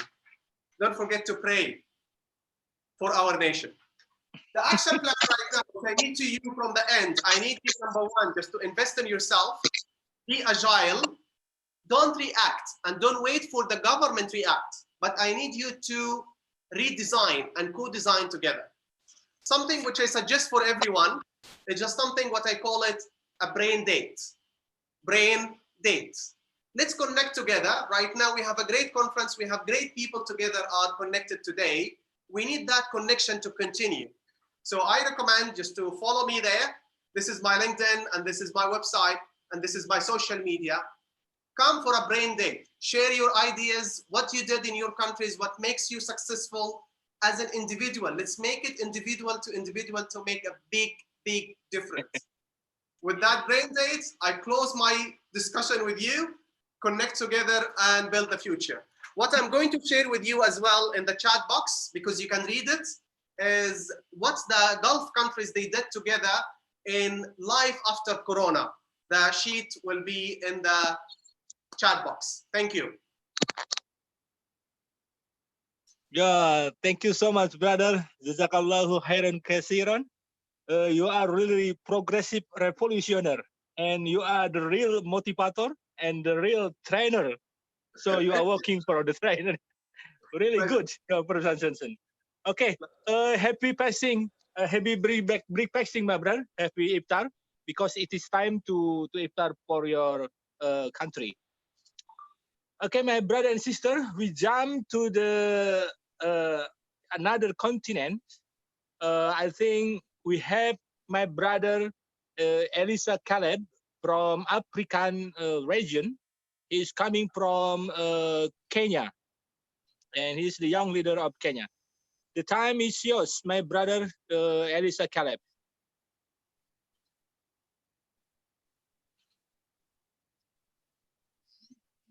Yes, Mr. Elisa.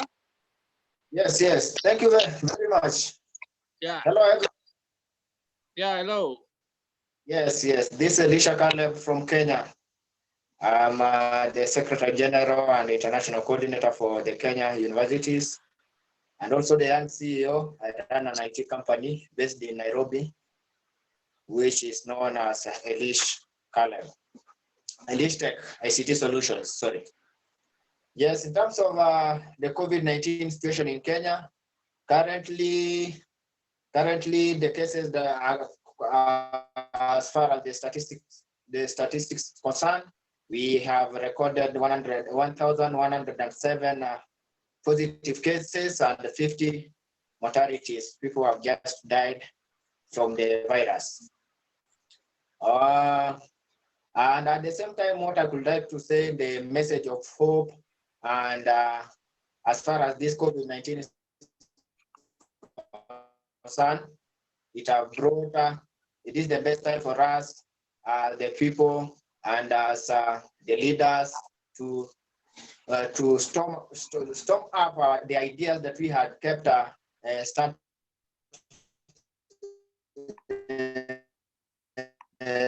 started. We will make them useful to the current world. And without ignoring the realities we are facing, it is clear that our country and the world at large is reaching for the positive messages. COVID-19 has been a sort of reset across societies and across sectors, from telecommunicating for a sort of work and also schools, because most of the activities currently are done through telecommunication, and also to supply chains and to support for health systems and many other things. Finally, to finish up, to end up, at the midst of this pain that we are all going through and we are continuing enduring, we should also find comfort in the stories of hope and solidarity, and continue to see the value in the positive, encouraging lessons that are emerging for the positive COVID-19. I wish you all the best, my people, and I thank you to play a role in this conference and to represent my country at the same time. Wish you all the best. Wish each and every one of you to keep safe, so that at the end of the day we can emerge strong and one. And also at the same time, the COVID-19 situation is bringing togetherness. The nations are working together so that we can emerge victorious at the end of the day. Thank you very much, and God bless you. Wish you all the best.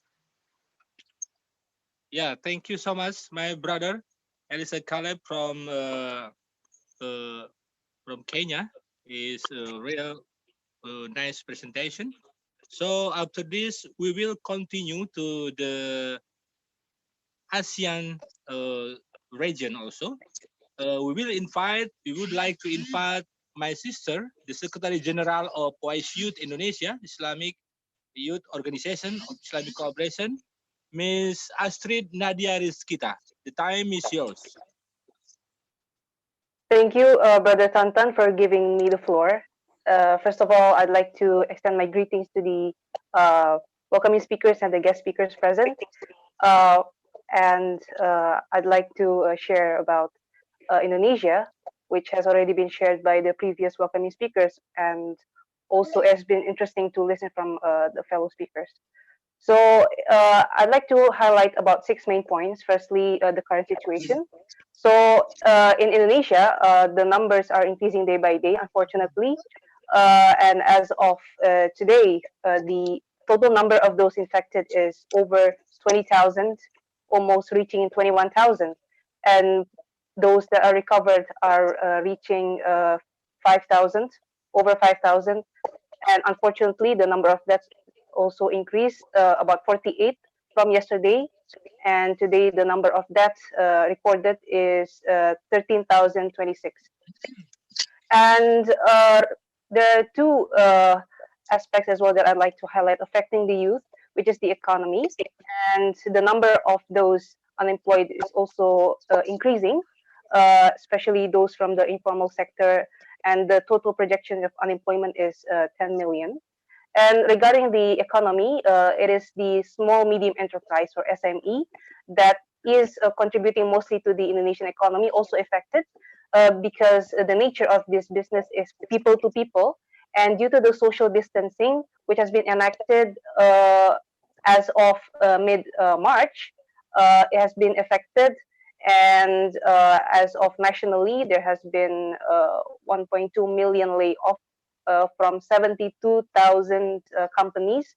And as of in Jakarta, there are around 12,000 companies which did the layoff.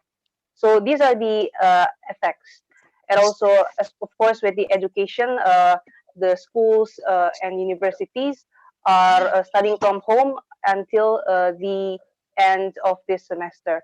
And regarding our work in the organization, we have been engaging online and offline. Offline meaning through the social projects, social, the humanitarian work, focusing mainly on three, mainly education regarding the campaign. Second is the health sector, and the third is the social, meaning that we give aid and donation.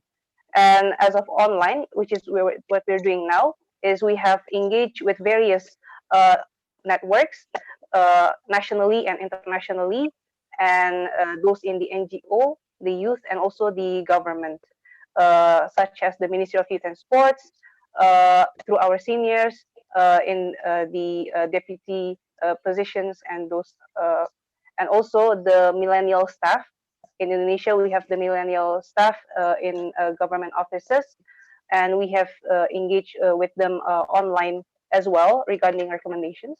And currently, there's the PSBB, or the social restriction in Indonesia, has been in two steps. First, from mid-March till tomorrow, it's the first phase, and the second phase will be from 22 May till the 4th of June. So we're slowly, lifting the restriction because we have been seeing results in flattening the curve. Because as of today in Jakarta, the number or percentage of people staying at home is reaching more than 50%. And in other provinces such as West Java, Central Java are following suit.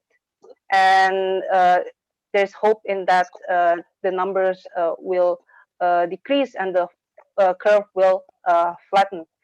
And regarding the hope, it has been discussed by previous speakers that the youth are, the front lines, because millennials, the young people, are those that are well versed in digital, and we have been, making, the drivers of innovation as well. And there's hope, even though, the offline sectors, offline programs are canceled, offline businesses are, doing layoff, but there's hope in other sectors such as health, digital, and legal, and other sectors.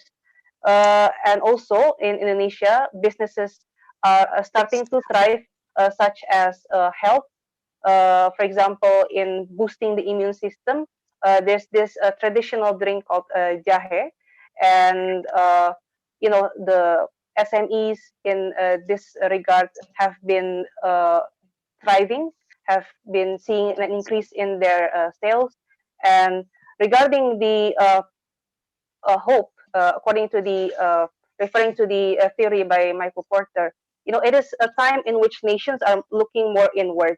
They have to survive, and regarding with that regard, so the businesses or initiatives that are thriving or being successful domestically will be able to be successful internationally.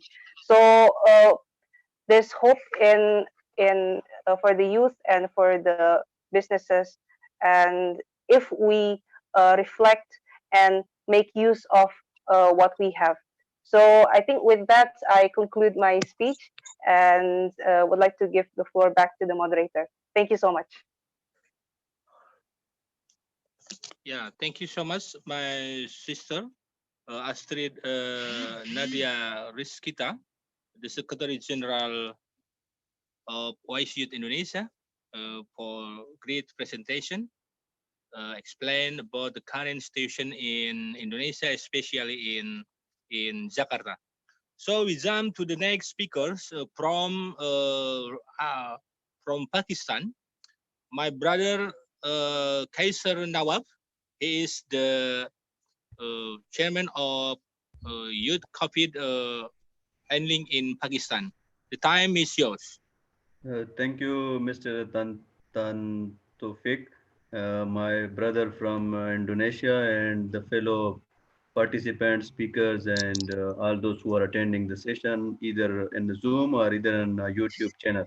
I must appreciate your kind efforts over the whole month since this pandemic situation is severe and since the quarantine is started. As I seen that you and your team is actively even every day they are organizing such talks and such sessions on different topics.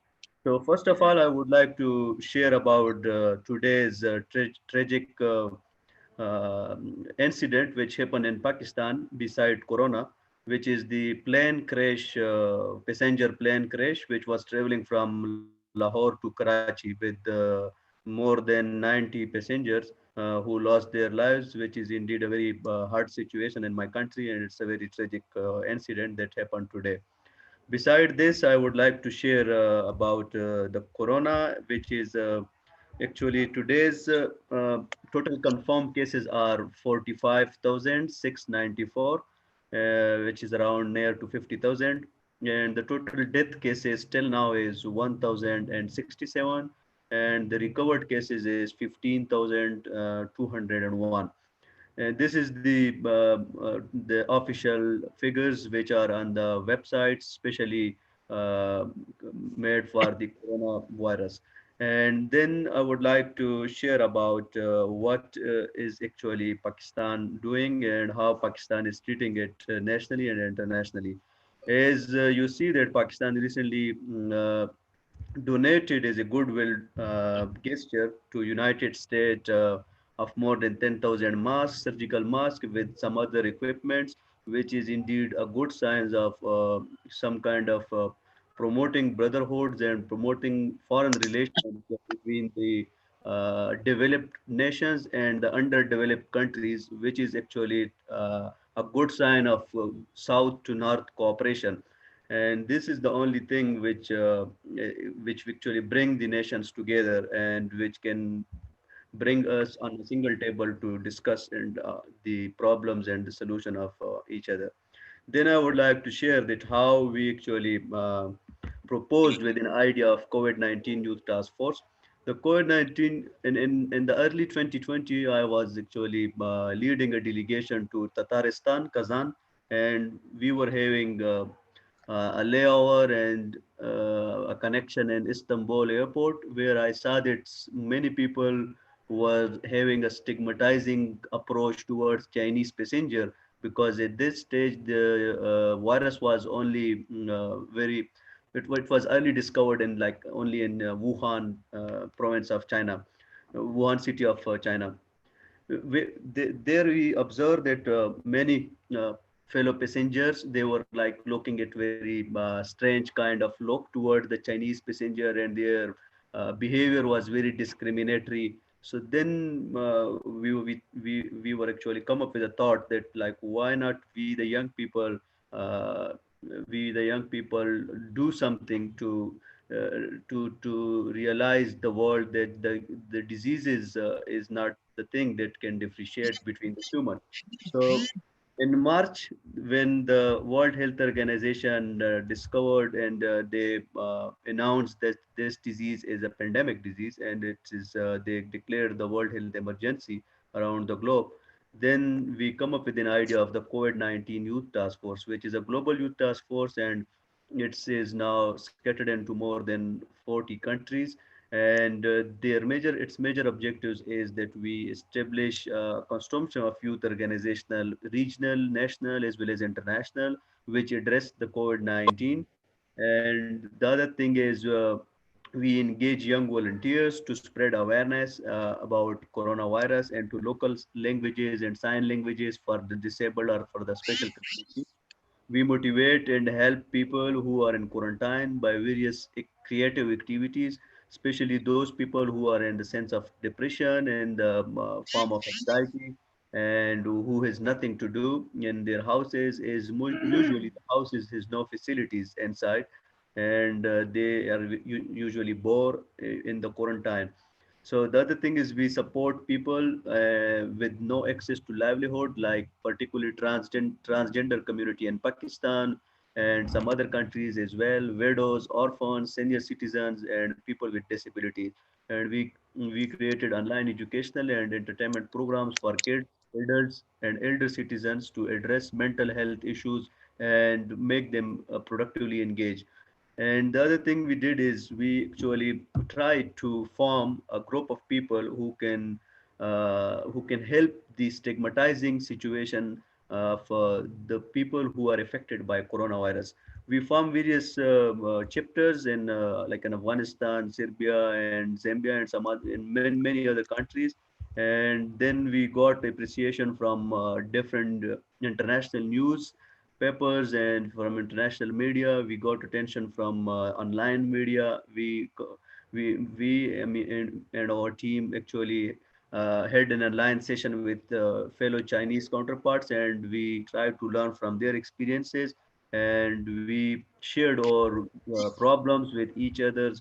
And then uh, some of the volunteers who worked in Africa, who went to their villages and they spread awarenesses by distributing masks and by sanitizers, and also including some food materials as well.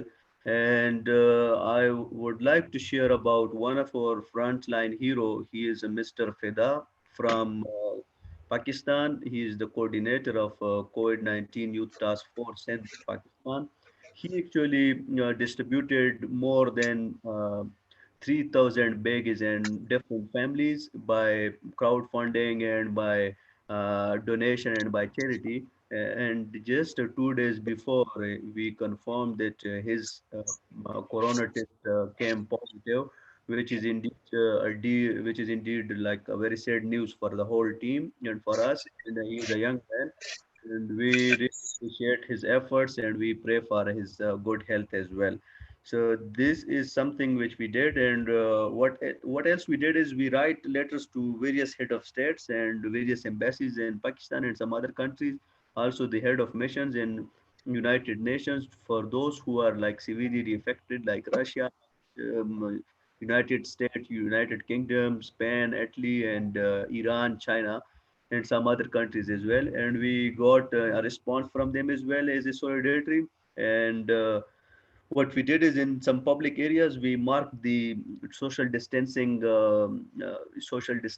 circles and squares for the public masses, so that if they want to get some grocery shopping or something, they can keep the proper distance from each other, and they can only stand in a queue or in a line only in those marked areas. So this is what we did in Pakistan and around the world. And I once again thank you very much, and I'm grateful for the organizers of this whole session, and I hope to see and organize such sessions again and again. Happy Eid Mubarak in advance to everyone who are celebrating, and please stay in touch. Thank you very much. Yeah, thank you, my brother. Kaisar Nawab from Pakistan is the chairman of Youth Task for COVID-19. Hello. Thank you for yeah. And Hello, also, I Tan. would like to say my deep condolences for the crash of the plane in the Karachi. Hope you accept my condolences. And for the next speaker, we will jump to the Turkish continent.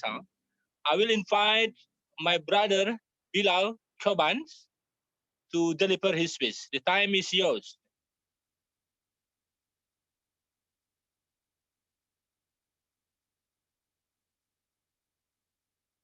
Yeah. Bilal? Assalamu alaikum. Walaikum salam warahmatullahi wabarakatuh. First of all, I greet all participants with my all respects. These days, we are going through hard times as the world. The coronavirus showed us how worthless the world actually is. My friends who spoke before me touched on all topics in general. I want to say some things about Turkey. Turkey compared today of the epidemic in much better shape today. I can say Turkey have controlled the spread of the epidemic, and in Turkey generally people trust the government. In the last 10 years, we have seen the serious benefits of strong investments in the field of health. We have helped many countries in the world about the health materials. Also, Turkish doctors are continue to drugs and vaccines against coronavirus. As general, I can say, as I before said, we are more better for 1 month before. I want to thank you for your organization and invitation. Eid Mubarak for now. Thank you. You're welcome. Tashakkur Ederim, my brother Bilal. Thank you. It's great to meet you again here. And we jump to another speaker. Is from my brother. He's living in Italy. My brother Francisco Izeta. The time is yours, my brother. Can you explain, because Italy have the big number of the victim, deaths, and so many people infected in Italy. The time is That's yours. true. Hello, everyone, and thanks for inviting me in this wonderful panel. Yes, we have been almost the first European country affected from coronavirus. We have to go back till the beginning of March, since we had the first couple of cases and victims. And since then, we start a step-by-step lockdown. We activate several measures against coronavirus. First of all, we close some region. After 2 days, we close all national movement from a region to other region and from local municipality to another one. And after that, we start closing business companies that are not essential for health service or food service. So people cannot move from their own home without permission and without any kind of governmental authorization. But lucky we are now at the phase 2, right now in the middle of the second phases. And we hope that at the beginning of June, we can start moving again as the number really decrease. I would like to underline two points, not discuss about how many victims, that we are the 6 countries in the world affected by coronavirus right now. But I would like to underline the importance of youth worker in this field, because youth worker gave a lot of contribution, especially the elderly, to help them, like doing shopping in the supermarket and bring food at home, or just chat and telephone, giving them support, as well as another point is about school, because at the first phase of lockdown, the government decided to close the schools, and schools are not going to reopen till next year. So we discover how important is digitalization. And we now meet each other from all over the world on Zoom, and our children, our students discover the potential of technology. And this is one of the biggest achievements that this crisis brings to us. And I think we have the duty, we are obliged to bring the importance of technology and how to use it properly to the next generation. That's back to you. Yes. Another thing to explain from Italy, because we want another information from the country who infected very much in the big number. So the reason of a big infection, it's not only the big infection, it's about the number of the rate of death. It's around 14%. It's due to a really elderly population right now. So the combination of not having lockdown before, so a big spread of the virus in the first time, combined with the old age of the people, create this high number of death. Okay. So until now, Italy is still locked down or already recovered? No, the phase 2 means that we can move from home, not only for essential activities. So we can do sports outside, we can go to the office, and life is starting back. So restaurant, cafe are opening again since this Monday. So it's quite a new phase, and we are really looking at data and what data will tell us about the possibility to open more, or if we have to close again. That's currently the phase. Okay. But right now, data are saying that we are going in the right direction. Yeah, Alhamdulillah. Thank you so much for your explanation, my brother Francisco. Thank you it's for nice to inviting meet me. you again here. Yeah. And so after this, we'll jump to another speaker from Uzbekistan, my brother Aziz Samanov. The time is yours. Thank you. Thank you very much for giving me a speech. I would like to say a warm greetings from Uzbekistan. My name is Aziz Amanov. I'm representing Republican Social Information Center, Stigodavlod. I would like to say thank you to Tan Taufik to give us a chance to, let's say, collect all the people in the Zoom conference to see each other when we are in hard times. And it's the time when, you know, you can type anyone in the world and asking like, how you doing? Yeah, because it's the special edition in the last Ramadan. Yes, Yeah. It's funny, but still, the people are facing the hard times. Talking about what the situation in Uzbekistan, for the last moment, we didn't think that coronavirus will touch Uzbekistan, and but when it came, so we like worked immediately. So the government closed all the borders. So and the movement and the transportation was prohibited, and so all the people were sitting at home for about 2 months, and so we were allowed only to go for food and like, to buy medical to buy medicals. And at this time, I want to point that the connection the connection between government and the youth was incredible. So lots of volunteer organizations started helping people. They organized the call center, and many of our volunteers too participated in this activity, helping the families with poor income to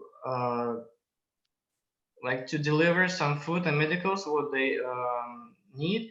So and also they like opened a new like number to call, and the people can say what they need and where the region they live, and like to call for the help. And I would like to say that everyone know that social distance is very important right now, but I want to say that social tolerance and social solidarity is what we need now, because we need to support the people. Some people got nervous, some people got in anxiety, and don't know what to do, because most of the people, you know, facing the economic failure, and it's not easy for most of the countries. Well, speaking about the situation, so we're now about one of the lower statistics about the corona infected people. About 3,000 people are infected, but 80% of them have successfully recovered. They only facing 13 deaths. But still the situation now is becoming more like the quarantine rules are becoming more softer and softer. So we are like 4 days, we're back in the office. So you see, see that all the youth activities are like illustrated on my wall. So, and so what we did during the quarantine time, we actually did a lot of the youth. As always, I was saying that the quarantine is going to be finished, but the knowledge is important and knowledge will stay. So all we do now is to keep developing, to keep learning, to keep educating, and keep like helping others to do the same. And during quarantine time, so we organized the different trainings for our youth, and also some contests, like some posters contest, and some quizzes to design a quest contest. So we know that the quarantine time is only for some period of time, and when it's finished, we're going to back to work, back to the normal life, and we give some. Oops, sorry, some insects are flying around me, and so we keep collecting the people in the Zoom conference, mostly in once in a week and twice in a week, and talking and doing the different intellectual quizzes. So usually it's 50 and 40 people participated, and it's very good for the youth not to sit at home, and just to be the part of this community. Even some people don't know each other, they just come and join and enjoy the game, enjoy this talking to each other.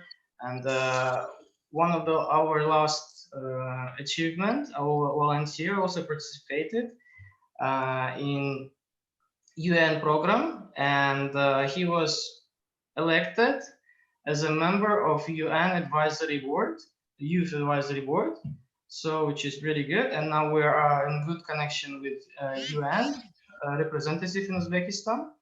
And last 2 days ago, they hold a meeting. They asking our youth what to do in the coronavirus. What do you think? What do we need to do next when this hard times finishes, and what UN can help the youth to improve their work, and maybe what the youth needs to do for the UN as well, you know, to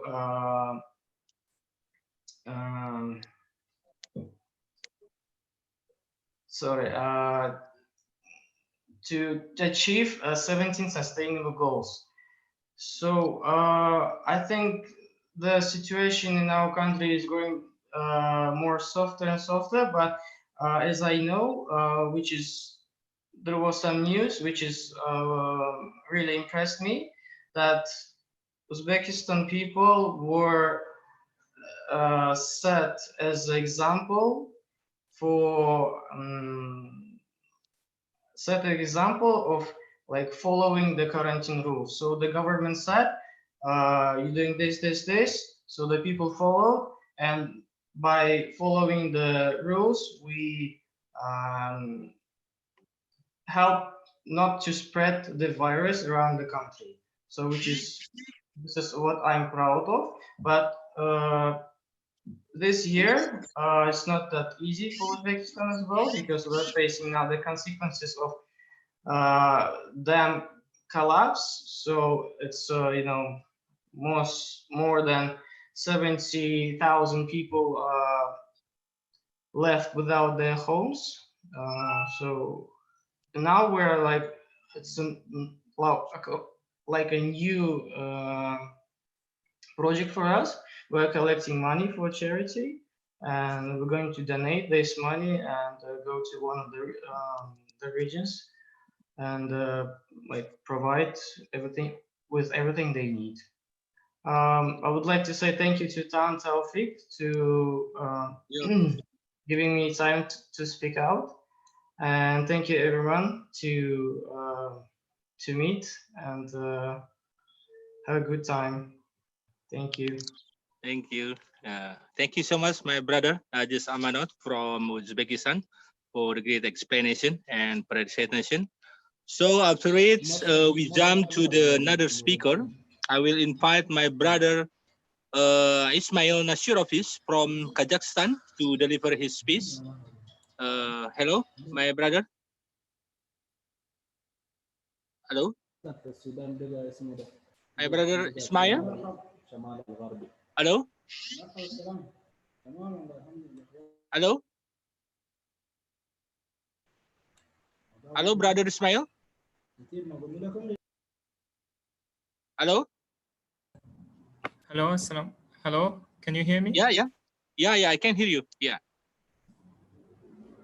Can you see me? Yeah. Hello, assalamu alaikum wa rahmatullahi wa barakatuh.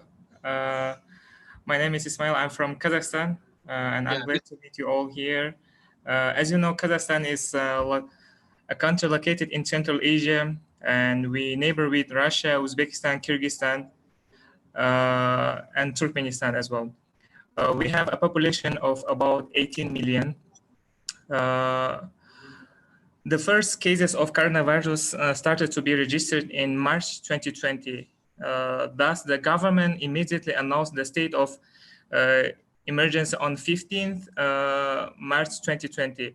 All international and domestic flights stopped, as well as all domestic road trips stopped too. And no movement were allowed within the country. Hello? Yeah. Continue.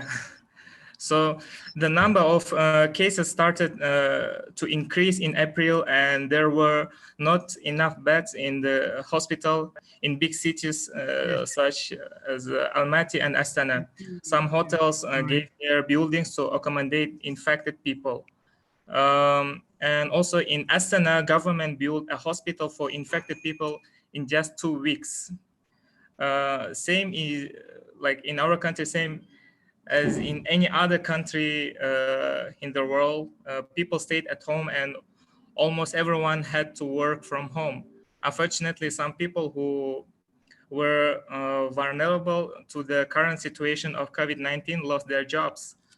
And also many SMEs had to close their businesses and even large business has to temporarily stop some of their operation or reduce the number of employees to reduce the cost, of course. According to the government authorities, Kazakhstan National Fund reserves are enough to help citizens and businesses during this quarantine crisis. For this reason, government made a list supports to help citizens during this difficult time. People who lost their jobs due to COVID-19 and lockdown were entitled to get 100 USD per person to the period of state of emergency. So from 15th of March to 11th of May, government paid this amount to everyone who lost their jobs, and also to students as well. Like me, I'm a student. And also government help employers with wage subsidies. Maybe this is not much, like 100 USD is not much, but it's very helpful for some people, at least to survive and put some food on the table. Low income families, disabled people, all people receive food baskets from government. These baskets mostly the youngsters, the youth, they collect donation and they bought a lot of foods, and they distribute to the needy people. I mean, like low-income families, disabled people, old people, and many young businessmen like seamstress, made handmade. Sorry, they are actually in their home and they were making handmade masks when we didn't have enough masks in the country. Also, delivery services and sanitations works were done by youngsters. Mainly, youth did good job for social care. Youth continue learning new skills and new languages via online. Even physical exercise they do online. Overall, we are doing not bad to respond to the crisis due to COVID-19. State of emergency already ended in our country in 11th of May 2020, and people started to resume their businesses. Domestic movement in the country is fully allowed already, and alhamdulillah. So that's all from me. Thank you very much for your attention. And wa akhir da'wana alhamdulillah rabbil alamin. Wassalamu alaikum wa rahmatullahi wa barakatuh. Waalaikumsalam warahmatullahi wabarakatuh. Thank you so much, my brother Ismail Nasirovich from Kazakhstan, who already delivered his presentation. Yes. And now also see my friend from Singapore. He is my colleague in International Youth Conference, and coming from some political party here, Muhammad Halis Rifan. Hello, brother Halis Rifan. You hear me? Hello? Muhammad Halis Rifan? Yeah. No, do you, do you hear me? Yeah. Welcome. You are welcome. Assalamualaikum.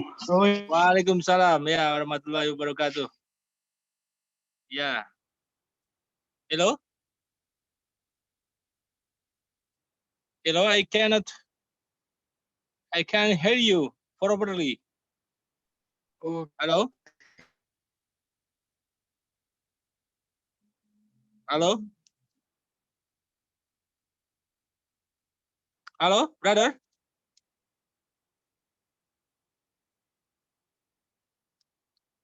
I think there is a connection problem. Hello, brother? Yeah. Can you hear me? Ya, Assalamualaikum. Waalaikumsalam warahmatullahi wabarakatuh. Yeah, let's share about your experience in Singapore during COVID-19. I hear your country is very well in handling the COVID pandemics since last month until now. Please share your experience. Ya, our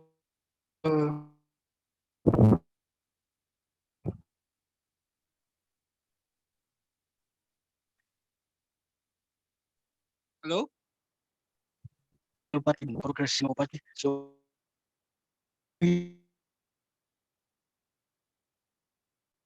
Yeah.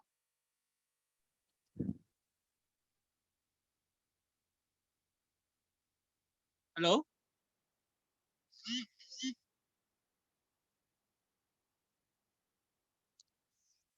Hello? Brother? hello, can you hear now? Better. Yeah, I hear you. I hear you.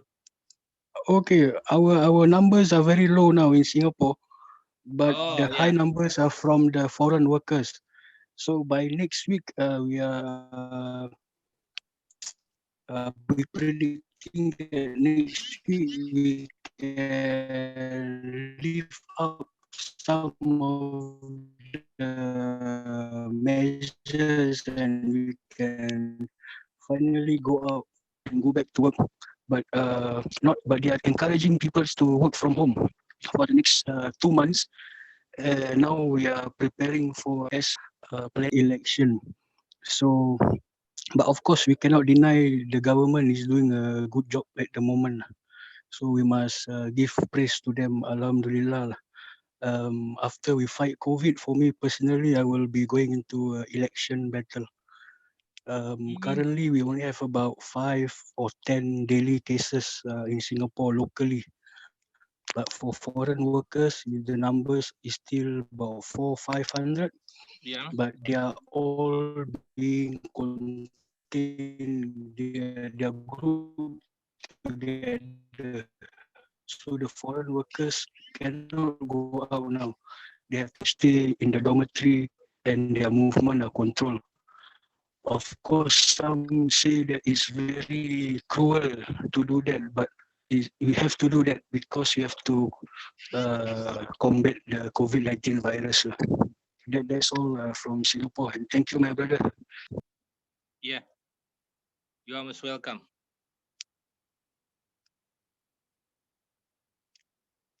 Thank you, brother. Muhammad Halis Srifan from Singapore. And Alhamdulillah, the last speaker is from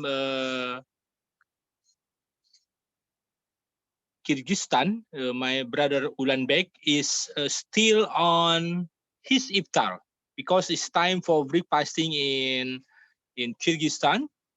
And also my brother from Iraq, Mehmet Kofulu, also the time is for iftar.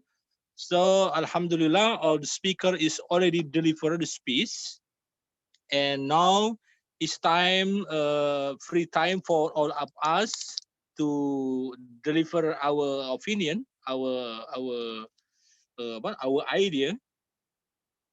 So I invite to all the participant in this forum to deliver his idea to the forum. I saw here there is Mbak Bunga Nurlita, Mrs. Saida Limova, Fauzul Adim, Anfua, and another. So if you have an idea and experience in handling COVID-19, please share your opinion and experience here.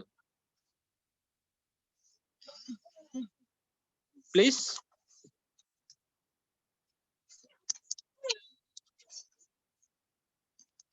Anybody?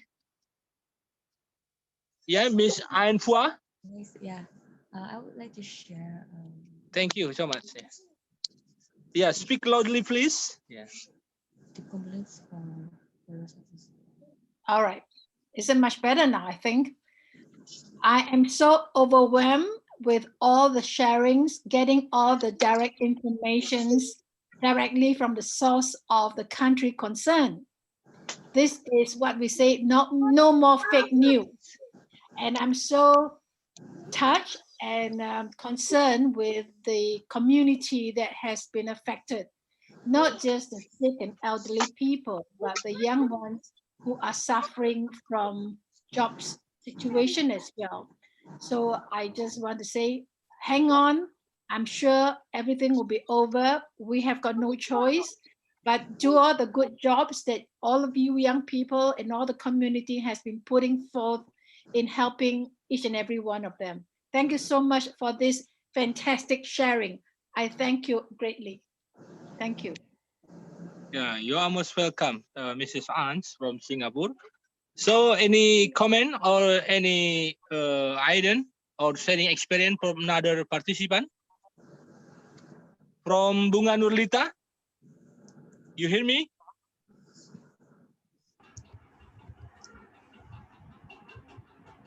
Yeah. Bunga Nurlita, you hear me? Nggak denger dia, udah tidur. Okay. For another participant, Fauzul Azim, Firazuka Kamidova, or Saida Alimova? COVID-19 is very Yeah. Who speaks?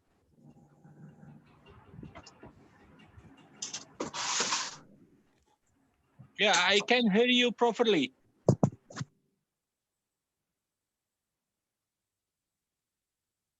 So if hello? Yeah, I think is there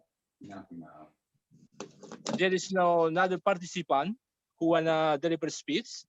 Sorry, I will back. please. Okay. Nuruddin Amin, can you explain your organization? Okay, first of all, I want to thank you. Yeah.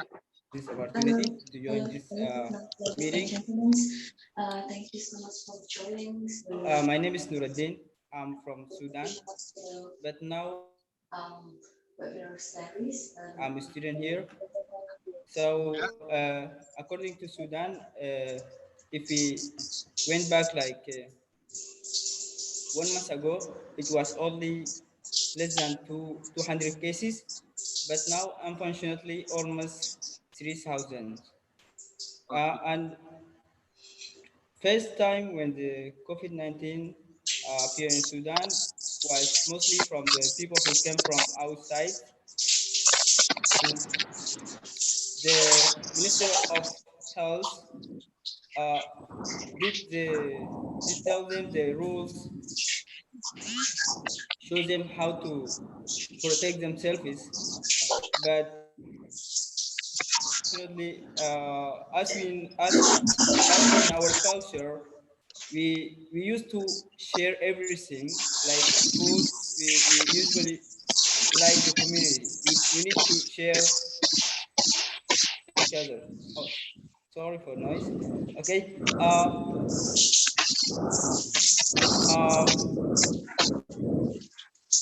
Okay. Thank you. I think there's something in my mic.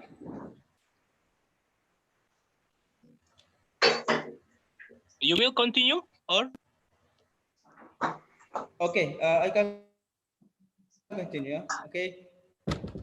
So the cases is increased because mostly in our culture, citizens usually used to share everything, and as we know, people like used to visit each others, and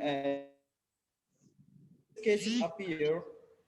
Also, some citizens they didn't stop in their homes. They used to go and visit their partners in the hospitals, and also some people used to escape from the quarantine.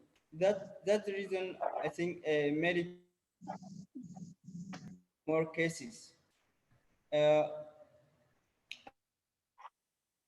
we have been in quarantine for more than 3 months. And for me, I live in Solo. The first this was in Solo, but now I think Solo is like decreasing the numbers, not as first starting. And I do appreciate the one who give idea of this Zoom meeting. I do thanks especially Khadija Taria from Italy, who spoke, I guess, third person or first people, a person. Uh, she's the one who shares this meeting to the to me. Thank all of the speaker, and I do thank you for your motivation and your support, and keep staying home. Yeah. That's all. That's all.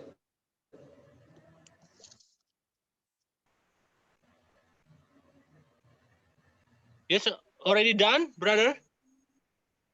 Yeah, done. Thank you. Okay, Done. thank you so much, brother.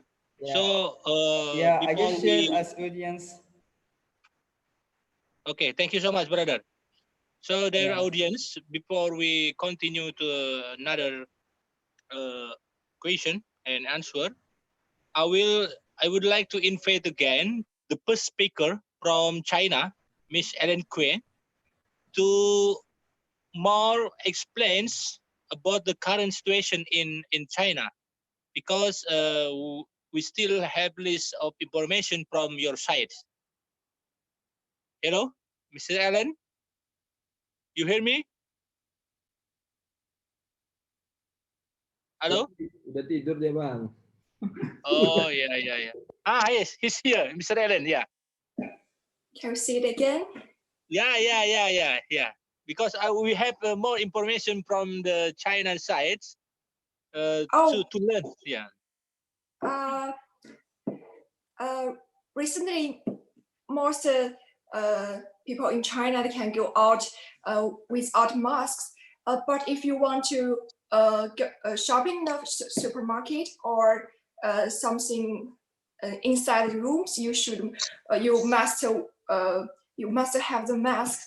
And most of the middle school has been opened, but like me, the university, because many universities in China, they have students all over the China, so maybe the government don't want to the students travel around the country, so just the university, we didn't open until now. So I got news from the media that there is the new type of a coronavirus in another city in China. It is right or wrong? Really? I don't know. I saw in the Indonesian media. Yeah, there is a new type of corona. I don't know. So amazing. I feel so afraid of that. Really? Yeah, actually, I don't know, because most of people here, like me, we spend our time every day as Europe. There are nothing on Europe, and we can go out and we can do much thing. But maybe some city like Wuhan still have some patients, so people there may be a little nervous. Yeah. So it is the fake news, perhaps, right? Here. It is the fake news, perhaps. No. No, yeah. Okay. Thank you so much for your explanation. Thank you. So, yeah, we're going to Mr. Muhammad Iraqi, let's more explain because your presentation is not enough in that time. So we'll explain more about your idea. Okay, so thank you. Welcome back again. So what I'd like to highlight in the main focus is not about the challenges that we have at Corona. We know Corona will pass. And when I was a kid, when I was thinking, I wrote an article about 2020, what I'm expecting 2020. This was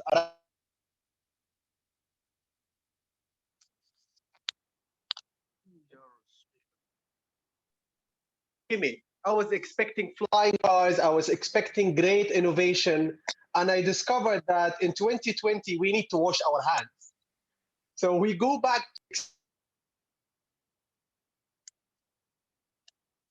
I can hear you properly, But which is coming, all the countries in the Gulf, 6 countries, they write together, how could we go back after Corona?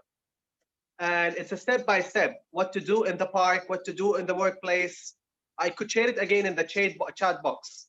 So life will continue, but just we need to focus now, what could we do after Corona? This time will pass, even if it's a 1 month, 2 months, 3 months, 6 months, this time will pass. What we can do is 3 things: take care of ourselves, take care of our mental health, and plan for the future. If you have questions, feel free to ask. Sure. I have a question or maybe an idea. Yeah, sure. How about if the Mr. Moiraki can do more like trainings for us? You know, like gathering maybe once a week or twice a week, once in 2 weeks, and you know, like sharing his experience, you know, or maybe some ideas. I mean, like kind of these games, so we can interact and you know, share between other colleagues. So what do you think? Please, sorry, I didn't hear the question very well. Could you repeat it again? Okay, no problem. I was wondering if Mr. Moiraki could share some of his games during this hard times between us. So maybe we can gather once a week, just for example. I would love to. This is what I call it, the brain date. Yeah, this is what I call it. Let's set the date, maybe. Connect together, brain to brain, and have a date and plan for the future, because this time will pass. Yes, true. This time will pass. So let's go ahead and collaborate together.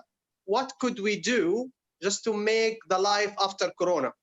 If we focus all our energy about how many people are sick, how many people are dying, guys, it's a virus. People get sick from the virus, right? Take care of your hygiene, take care of your health, listen to the government rules, don't go out from the house. But this is temporary. I'm futuristic. The biggest enemy to our generation is losing hope. So let's go ahead with the hope, and just we need to be proactive, not being reactive, listen to the government and that's it, but just go ahead and plan for the future together. Happy to connect. Thank you. Thank you. Pleasure.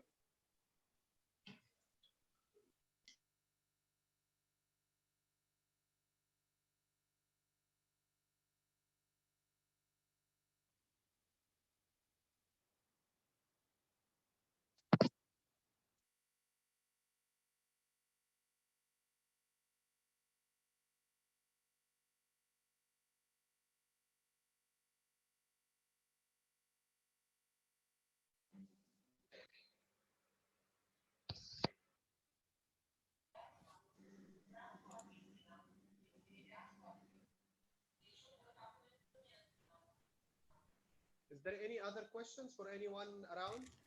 What happened? Yes, the moderator is not there, so Han? I agree with you, because actually in China, at the beginning of the pandemic, there are a little part of people believe the government, and almost nobody wears a mask, and so much families, a big family, they have dinner together and all of them infected. It is really terrible thing in China, because many cities have, in the December is in China, we have the Spring Festival, and people are united with their families. But because of the coronavirus, many people think, oh, I'm fine, I have nothing, I'm so healthy, and they have dinner with a big family, so all of them infected. So it is really important for us to pay attention to our health in the future. I totally agree with you, Ellen. So here, this year is what year? Chinese year is the year of the pig. Is it the pig year, Ellen? No, it is not. What's the year? What this year? Is it the pig or the Chinese year? Okay. I was highlighting the people. The problem is not the government problem; it's the individual behavior. So if everyone is taking steps forward just to protect themselves and protect their families, and think of the future, wearing a mask or staying at home, it's a small thing, small actions to do, but let's focus on what could we do. Right now, we gather together in a fantastic Zoom meetings and we connect together, right? What could we do after this? We talk. And could we walk the talk? What could we do just to move forward and collaborate as the young generation, if I consider myself one of the young people, to make an action? The floor is yours. What could we do? This is my question.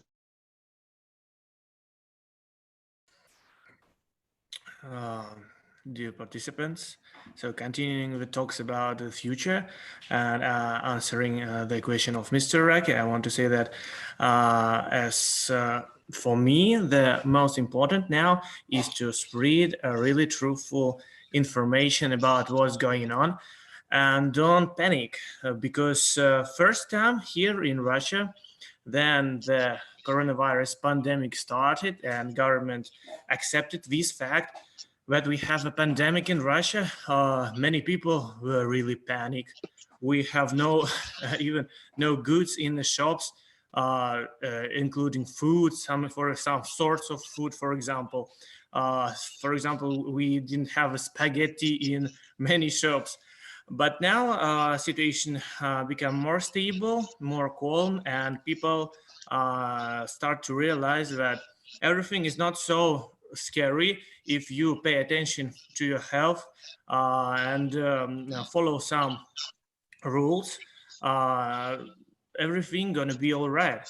That's why I totally agree with speakers that we should think about future. Don't focus our attention only on coronavirus and continue living, just keeping mind on our health. And maybe the coronavirus pandemic is some kind of calling for us, for people, especially people who want to think about the future, in case that we should be more attentive, take more care about ourselves, our families, our close people.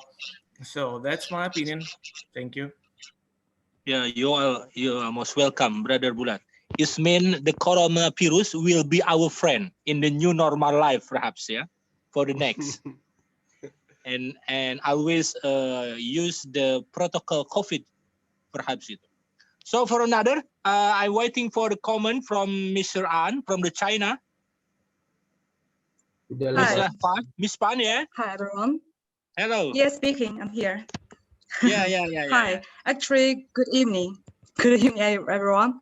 I'm so glad to join in this wonderful meeting. I really did not expect that one of the participants sent me about this news that you are holding such a wonderful conference, and I just tell him I would like to join. And I would like to say actually share 3 point of view with you. The first one is according to the question just now about the new type of virus. My answer is no. There's no new type of virus come out in China, so we are safe. The second one is about the news I just seen from my cell phone today, which was released is new vaccine research has moved to a new stage now. Now in China, I have heard that we have 2 top research institutes focusing on the vaccine research about the coronavirus. And the latest news release that the new vaccine research has moved to a new stage, which means we are confident that the day of safety is coming soon. The third one is about, like what the participant just said, do not lose hope. It is very important. We have experienced the first stage of the pandemic in January and February. During those days, there is no models in front of us because we are the first country facing to this kind of, how to say, nervous as what you're experiencing now. The young people, many young people around me choose to do a lot of things to enjoy their life, even at home. Some people choose to stay at home for 2 weeks, and what do? Of course, they will get in the online conferences and online lessons as what the universities around the world now are experiencing. But some others, they are doing exercise at home and they are cooking at home. You can find a lot of wonderful videos from Chinese people, Chinese young people. They have set out a very good model this time for the elder generation. When the elder generation are like losing hope to the different lifestyle, the young people are trying their best to share their good moments to friends and online. And I think that give ourselves hope and give others hope is what the young people should do during this pandemic. And the last sentence is, according to the question just now, what's the year this in Chinese, in traditional year? The year of pig is the last year, and this year is rat year. Thank you. Yeah, thank you so much, Mr. Pans, for your presentation and explanation, and also the idea about how to handle of the coronavirus right now. So if another participant will be comment, please to take a seat. Dr. Fia, or yeah? Yes, yes, speak loudly, brother, please.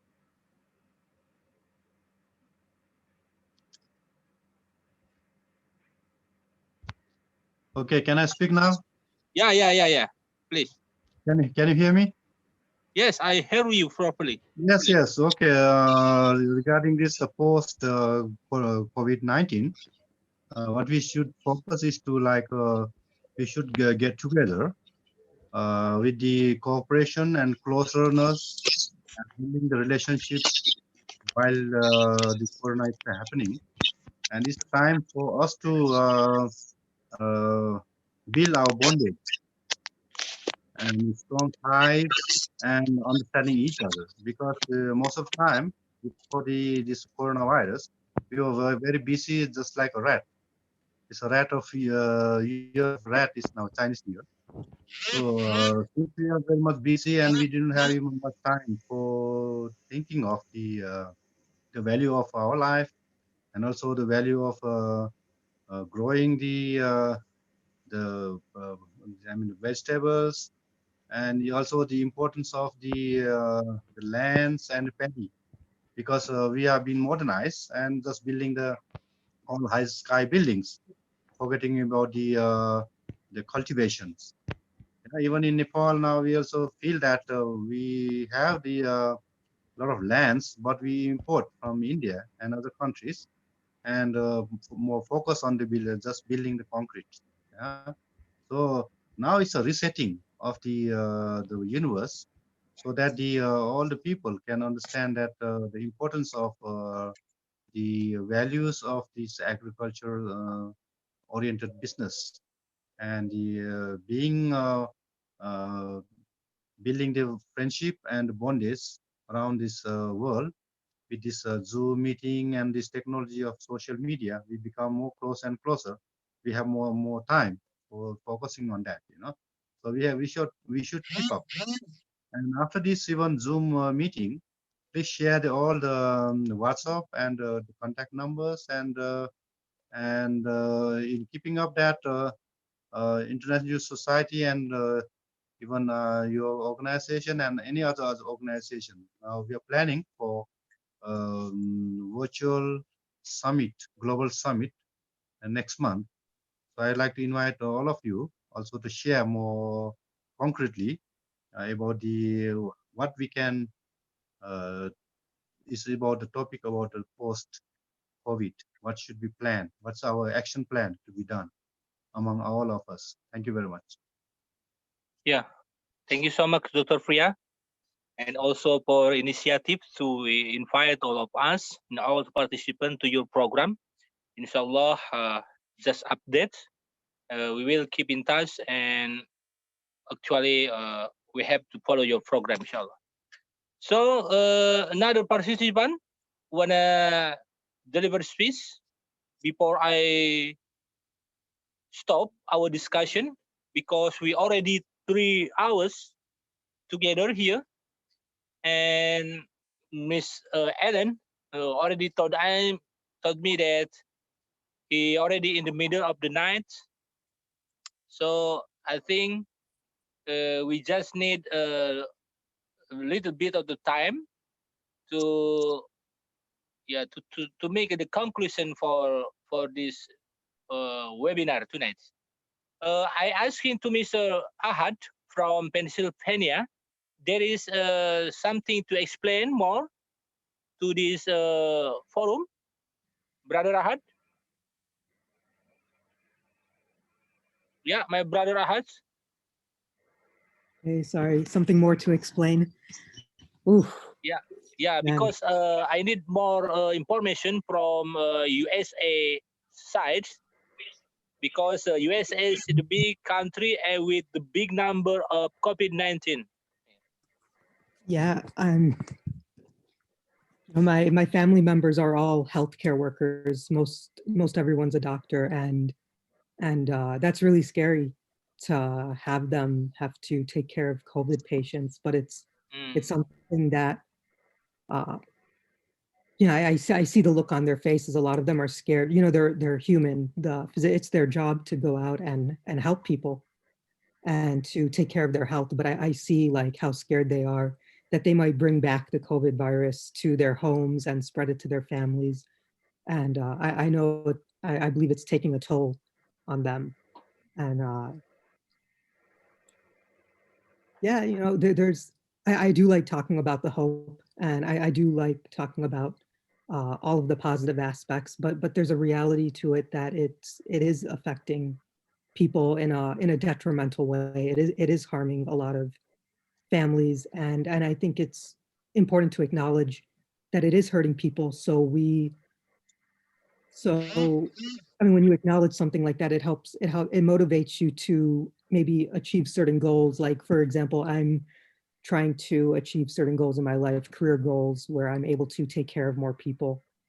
And I wouldn't say necessarily the COVID virus was the cause of that, but it certainly has made me think more in depth or more deeply about ways I can help people, because it's now so apparent that our societies, and especially the society here in America, all through America, it's a very fragile society, and it can be disrupted very easily.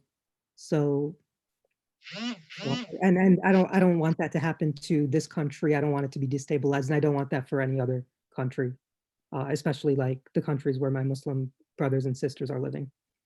So cool. Thank you. Yeah, thank you so much, my brother Ahad. Sorry, for Mr. more. Tan. Yeah, for more explanation. Yeah, Have before please, I who have please me 3 minutes. is for? Yeah, please. My name is Hoja Akbar. I'm from Uzbekistan. I'm lower of the NGO Istiqbal Avlod. Yeah. With Aziz, I want to focus on the right to work, to the right to save jobs and pay for my work in the pandemic. So? May I? Yes, sure. In a pandemic around in the world, there is a big problem with job security, general problems with the job preservation, labor all over the world. Migrants are in great need of legal assistance in the regard. I want to draw your attention to you and ask us to unite us and youth in the fight against human trafficking and legal migration. Of course, in the world, there is a question generally with in the world. GDP fell by 10%. Many sectors were deregulated, for example, transport and tourism were paralyzed by 19%. Borders were closed. Charter flights were stopped. Taking into account the above circumstance in the to no secret to anyone, labor migrants were left without work, marriage without money, which means they had no means of subsistence. They have nothing to pay for housing. This means that they will start and have already begun to go to crime. In this regards, I wanted to unite us youth on the problems as well. On this, I would like to thank you for your attentions. Yeah, thank you so much, my brother from Uzbekistan. I agreed with you as we made this webinar. It's not only for sharing information and sharing idea and also sharing experience, but also the way to unite the element of the young generation around the world in handling the coronavirus. So inshallah, after this webinar, we will take another action, the real action also, how to handling this problem. So before I close our webinar, yeah, before I close the webinar tonight, I would like to invite to Ms. Garima to deliver his opinion, his perspective about this. So after that, I will close this session. Thank you. Namaste, everyone. I just Yeah. joined actually 10 minutes ago, so sorry. I just landed on your Facebook page and I saw this topic and I couldn't stop myself from coming here. Neither I'm a Muslim nor I'm from any of the Muslim countries. I'm from Delhi, India. And that's why I put in chat if it's okay for me to be here and listen to this beautiful conversation. If you can in one line tell me what is it exactly that we're talking about, because I was having a little bit of connection issues earlier. Yeah. Can you tell me what is it that we're discussing now at the end? Hello, I can hear you properly. Can you hear me? Hello? Can you hear me now? Yeah, I can hear. Sir, can you just quickly tell me what is it that we're discussing now in the end? I just joined now, 10 minutes ago. Oh, yeah. We already share about how the youth handling the coronavirus in each country. We invite more than 25 speaker to deliver his speech to explain about the current situation in USA, in Russia, in China, in Indonesia, in Singapore, and another country in the world. And also, if you have some experience in handling the COVID-19 in India, please share in this session. Thank you. So I am not a health worker, so I could not claim that I am directly working in relief of the COVID-19. However, I am, a part of a very big project in which we are working towards creating peace and harmony in this time. And I will be very happy to, have anyone, if you want to join and understand what we are doing in that project, welcome to come in, because we are really looking at inviting other countries to participate in this project. And this project is actually about the grand change that humanity needs today, the ecosystem needs today. What are the areas in which we as humans need to participate to bring about, a higher consciousness in existence? Of course, COVID-19, as I see it from the angle of spirituality, is just not a health issue. It is definitely also in a way that our ecosystem is coming back to us, reclaiming its power and the respect that we somewhere lost for it. So this is how we look at it. And we are working towards creating higher self-conscious leaders in all countries, in the entire world. Actually, of course, we're starting from India because this is where we currently are based. I will leave my email ID and number, and anyone is free to connect with me to understand what we're doing. And I do understand we have only a couple of minutes left, so I won't take much time.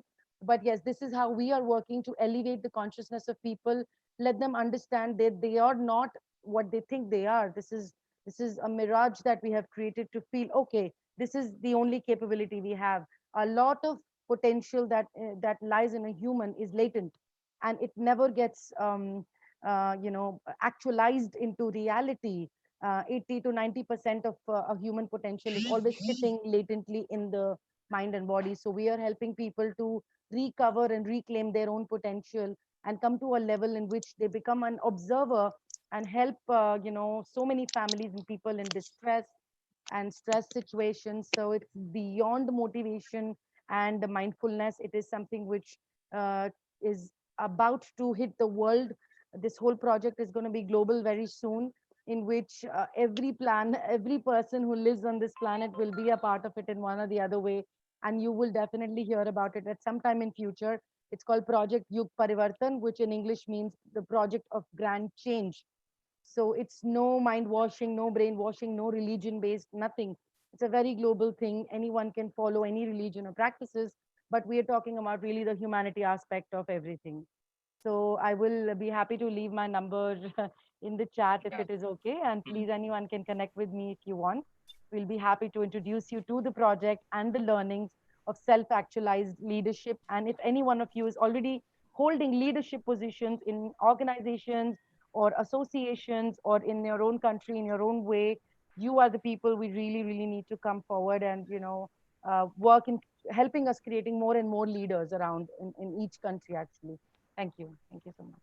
Okay, thank you so much for nice explanation from Ms. Garima. I totally agreed with you.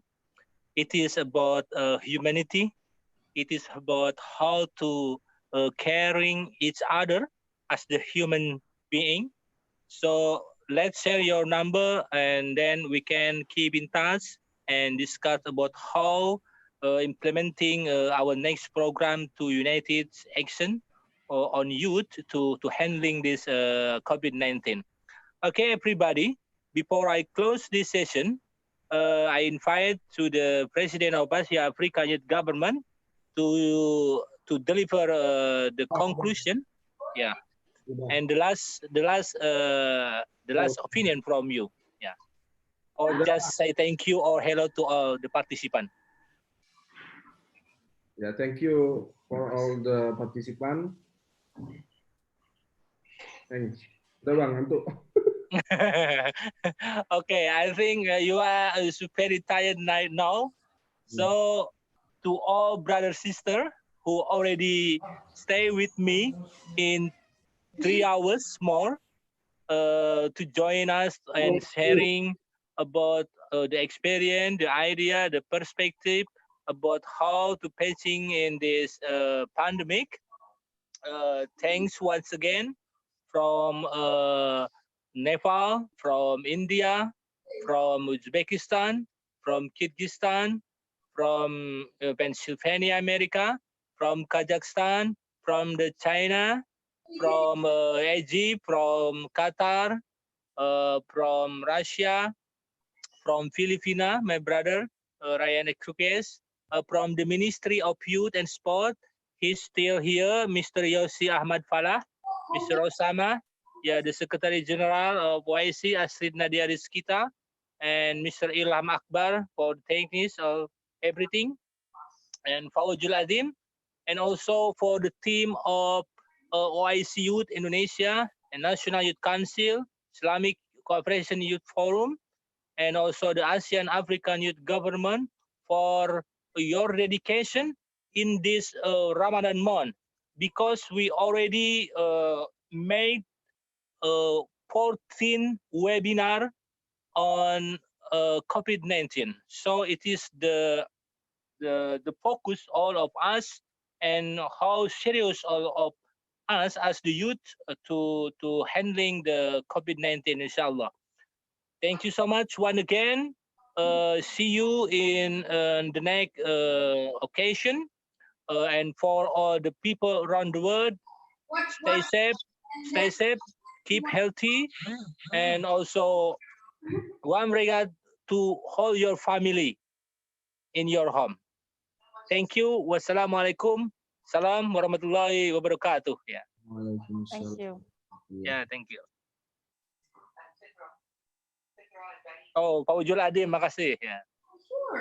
Sure, no problem. We can make. Okay, Ellen, thank you, Ellen. See you next in the Beijing. Thank you. Yeah. Ya kan? Thank you, thank you. Thank you. Okay, thank you very much. Good night. Good Mr. night, Tan good Tan. night. Yeah, good night, Dr. Fia. Thank you My very brother much, Raki. everybody. Thank you. Yeah, Yeah, advance everybody. message to Thank Ilfitri. you, thank you. Terima kasih. Ya. Terima kasih semuanya. Ramadan Mubarak, insyaAllah. Ya. Just now is your mother.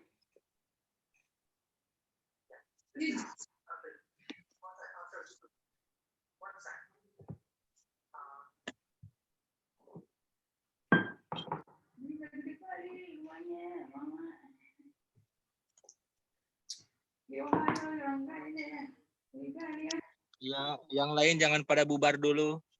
Kita ngobrol dulu. Bang. Ya. Banyak banget yang bicaranya. Ya kan ini special edition. Gimana tadi Adinda malu-maluin ya? Enggak dong, bagus. Enggak lah ya. Great. Ya, bagus. Abang di mana? Di Serang apa di Pandeglang? Ya, ini ke rumah mertua dulu nih di Pandeglang. Oh. Mana mukanya kok? Nggak nampak. Hah? Ini muka masa nggak nampak. Nih, tuh. Bukan ngerokok. Bukan ngerokok. Kenapa? Bukan ngerokok. Iya, masih banyak orang. Ini nggak ada lagi. Hah? Nggak ada lagi. Oh, udah nggak ada lagi ya? Tum? Ya bang. Ini kita harus patungan nih. Well, kita berdua ini. Bukan, kita harus patungan ini. Apalagi patungan kondisi kayak gini. Ini teman-teman OIC kan biasanya kalau saya dulu minimal ada apa? Ada bingkisan Ramadan kan. Ini kayaknya agak tertunda nih untuk tahun ini. Mungkin Presiden Sapi'i lagi kerepotan. Ya bagaimana kalau kita handling bersama-sama dulu kan adik-adik ini. Lebaran di mana bang? Hah? Lebaran di mana Pandeglang? Lebaran? Di Pandeglang. Kayaknya begitu. Ini kalau yang ini siapa nih? Setiawan Livia nih. Whoa, no. And now she's getting old. Udah close dia itu. Hah? Udah close dia. Enggak, masih ada. Kalau yang di sini mah masih ada semuanya. Enggak ada, itu udah keluar, udah tidur. Tinggal kita berdua. Enggak, masih ada ini.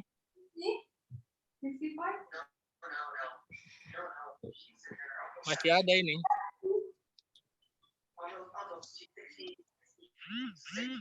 Masih ada. 70, 68. Udah yuk. Kenapa? Udah yuk. Yeah. It's like my grandmother. Kita nunggu ini dulu nih. Astrid mana nih? Astrid sama Dias. Yeah, my grandmother. Ini YouTube-nya masih nyala. Kalau saya udah bukan jadi host lagi, jadi nggak bisa matiin. Oh gitu. Jadi udah lewat HP semua, jadi kita nggak bisa matiin YouTube-nya. Saya telepon Bang Dias, nggak diangkat-angkat Bang. Oh gitu. Ini kalau Dias kemana Dias? Iya lagi di telepon Bang, nggak diangkat-angkat. Oh gitu. Ini hanya host yang bisa matiin YouTube aja sih. Berarti ini apa namanya? Yang Setiawan ini Dias ya? Ganti nama? Enggak, ini Dias tak ada dia. Oh gitu. Kalau ini siapa ini? Atau Why? jadi remote-nya cuma satu sekarang Bang, karena tadi saya nggak stabil jadi pindah gitu hostnya. Oh iya.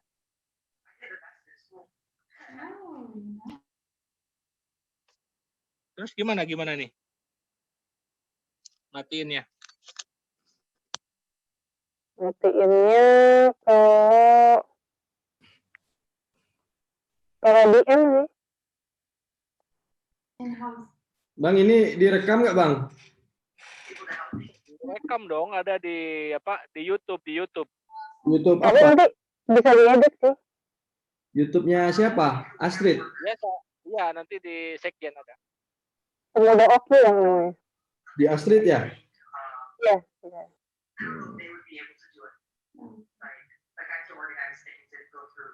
Assalamualaikum Bang Benny, sehat Bang? Alhamdulillah, kok ente di tempat biliar itu? Alhamdulillah. Lagi di ini nih, di Borobudur. Biasa ketemu senior dulu sebentar. Sambilan aja kita Bang. Bang Tolub, sehat Bang Tolub? Di Borobudur jelas lah itu. Sambung silaturahmi aja Bang, biar bisa lebaran besok. Iya, mantap kali ya.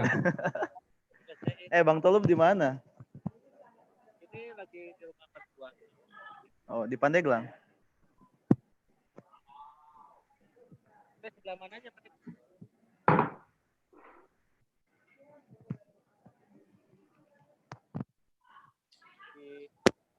Pandeglang Ojol.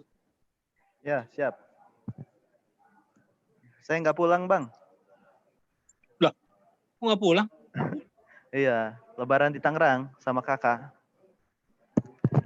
Oh gitu, saya kira lebaran di Tangerang di rumahnya Sekjen Mujani. Aduh, mampir dikit lah. Iya. Aduh. Bang, pamit ya. Ntar dulu, santai dulu ini.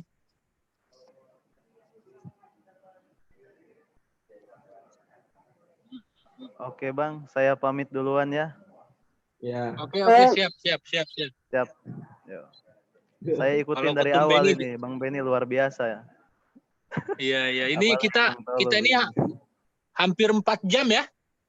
Wih, mantap ini. Saya kira mau sampai subuh ini, Bang. Ini diskusi terpanjang ini dalam sejarah. Dengan 25 narasumber kan. Wih, mantap memang. Aduh. Ya namanya Oke lah juga Bang ya. kan sharing season. Oke ya, hati ya. Duluan. Yo, assalamualaikum semuanya. Salam warahmatullahi wabarakatuh. Gimana?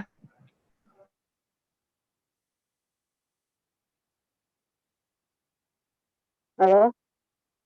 Ya. Nah ini tadi dia ngangkat tapi katanya nggak stabil internetnya. Gimana? Suaranya kurang jelas? Iya, iya tadi dia saya bisa telepon tapi katanya internetnya nggak stabil. Makanya saya minta ini. dia matiin nih YouTube-nya. Oh iya, Kenapa? sekarang dia sudah bangun nih. Aku berusaha memperbaiki internetnya Mas. Tadi gonta-ganti provider gitu Mas. Makanya tadi agak lama, sorry banget. Oh iya, nggak apa-apa. Masih nyala ini. Kenapa? Masih nyala YouTube-nya. YouTube-nya, oh, caranya gimana? Itu di ujung bawah. Sebentar. Stop live stream ya? Iya.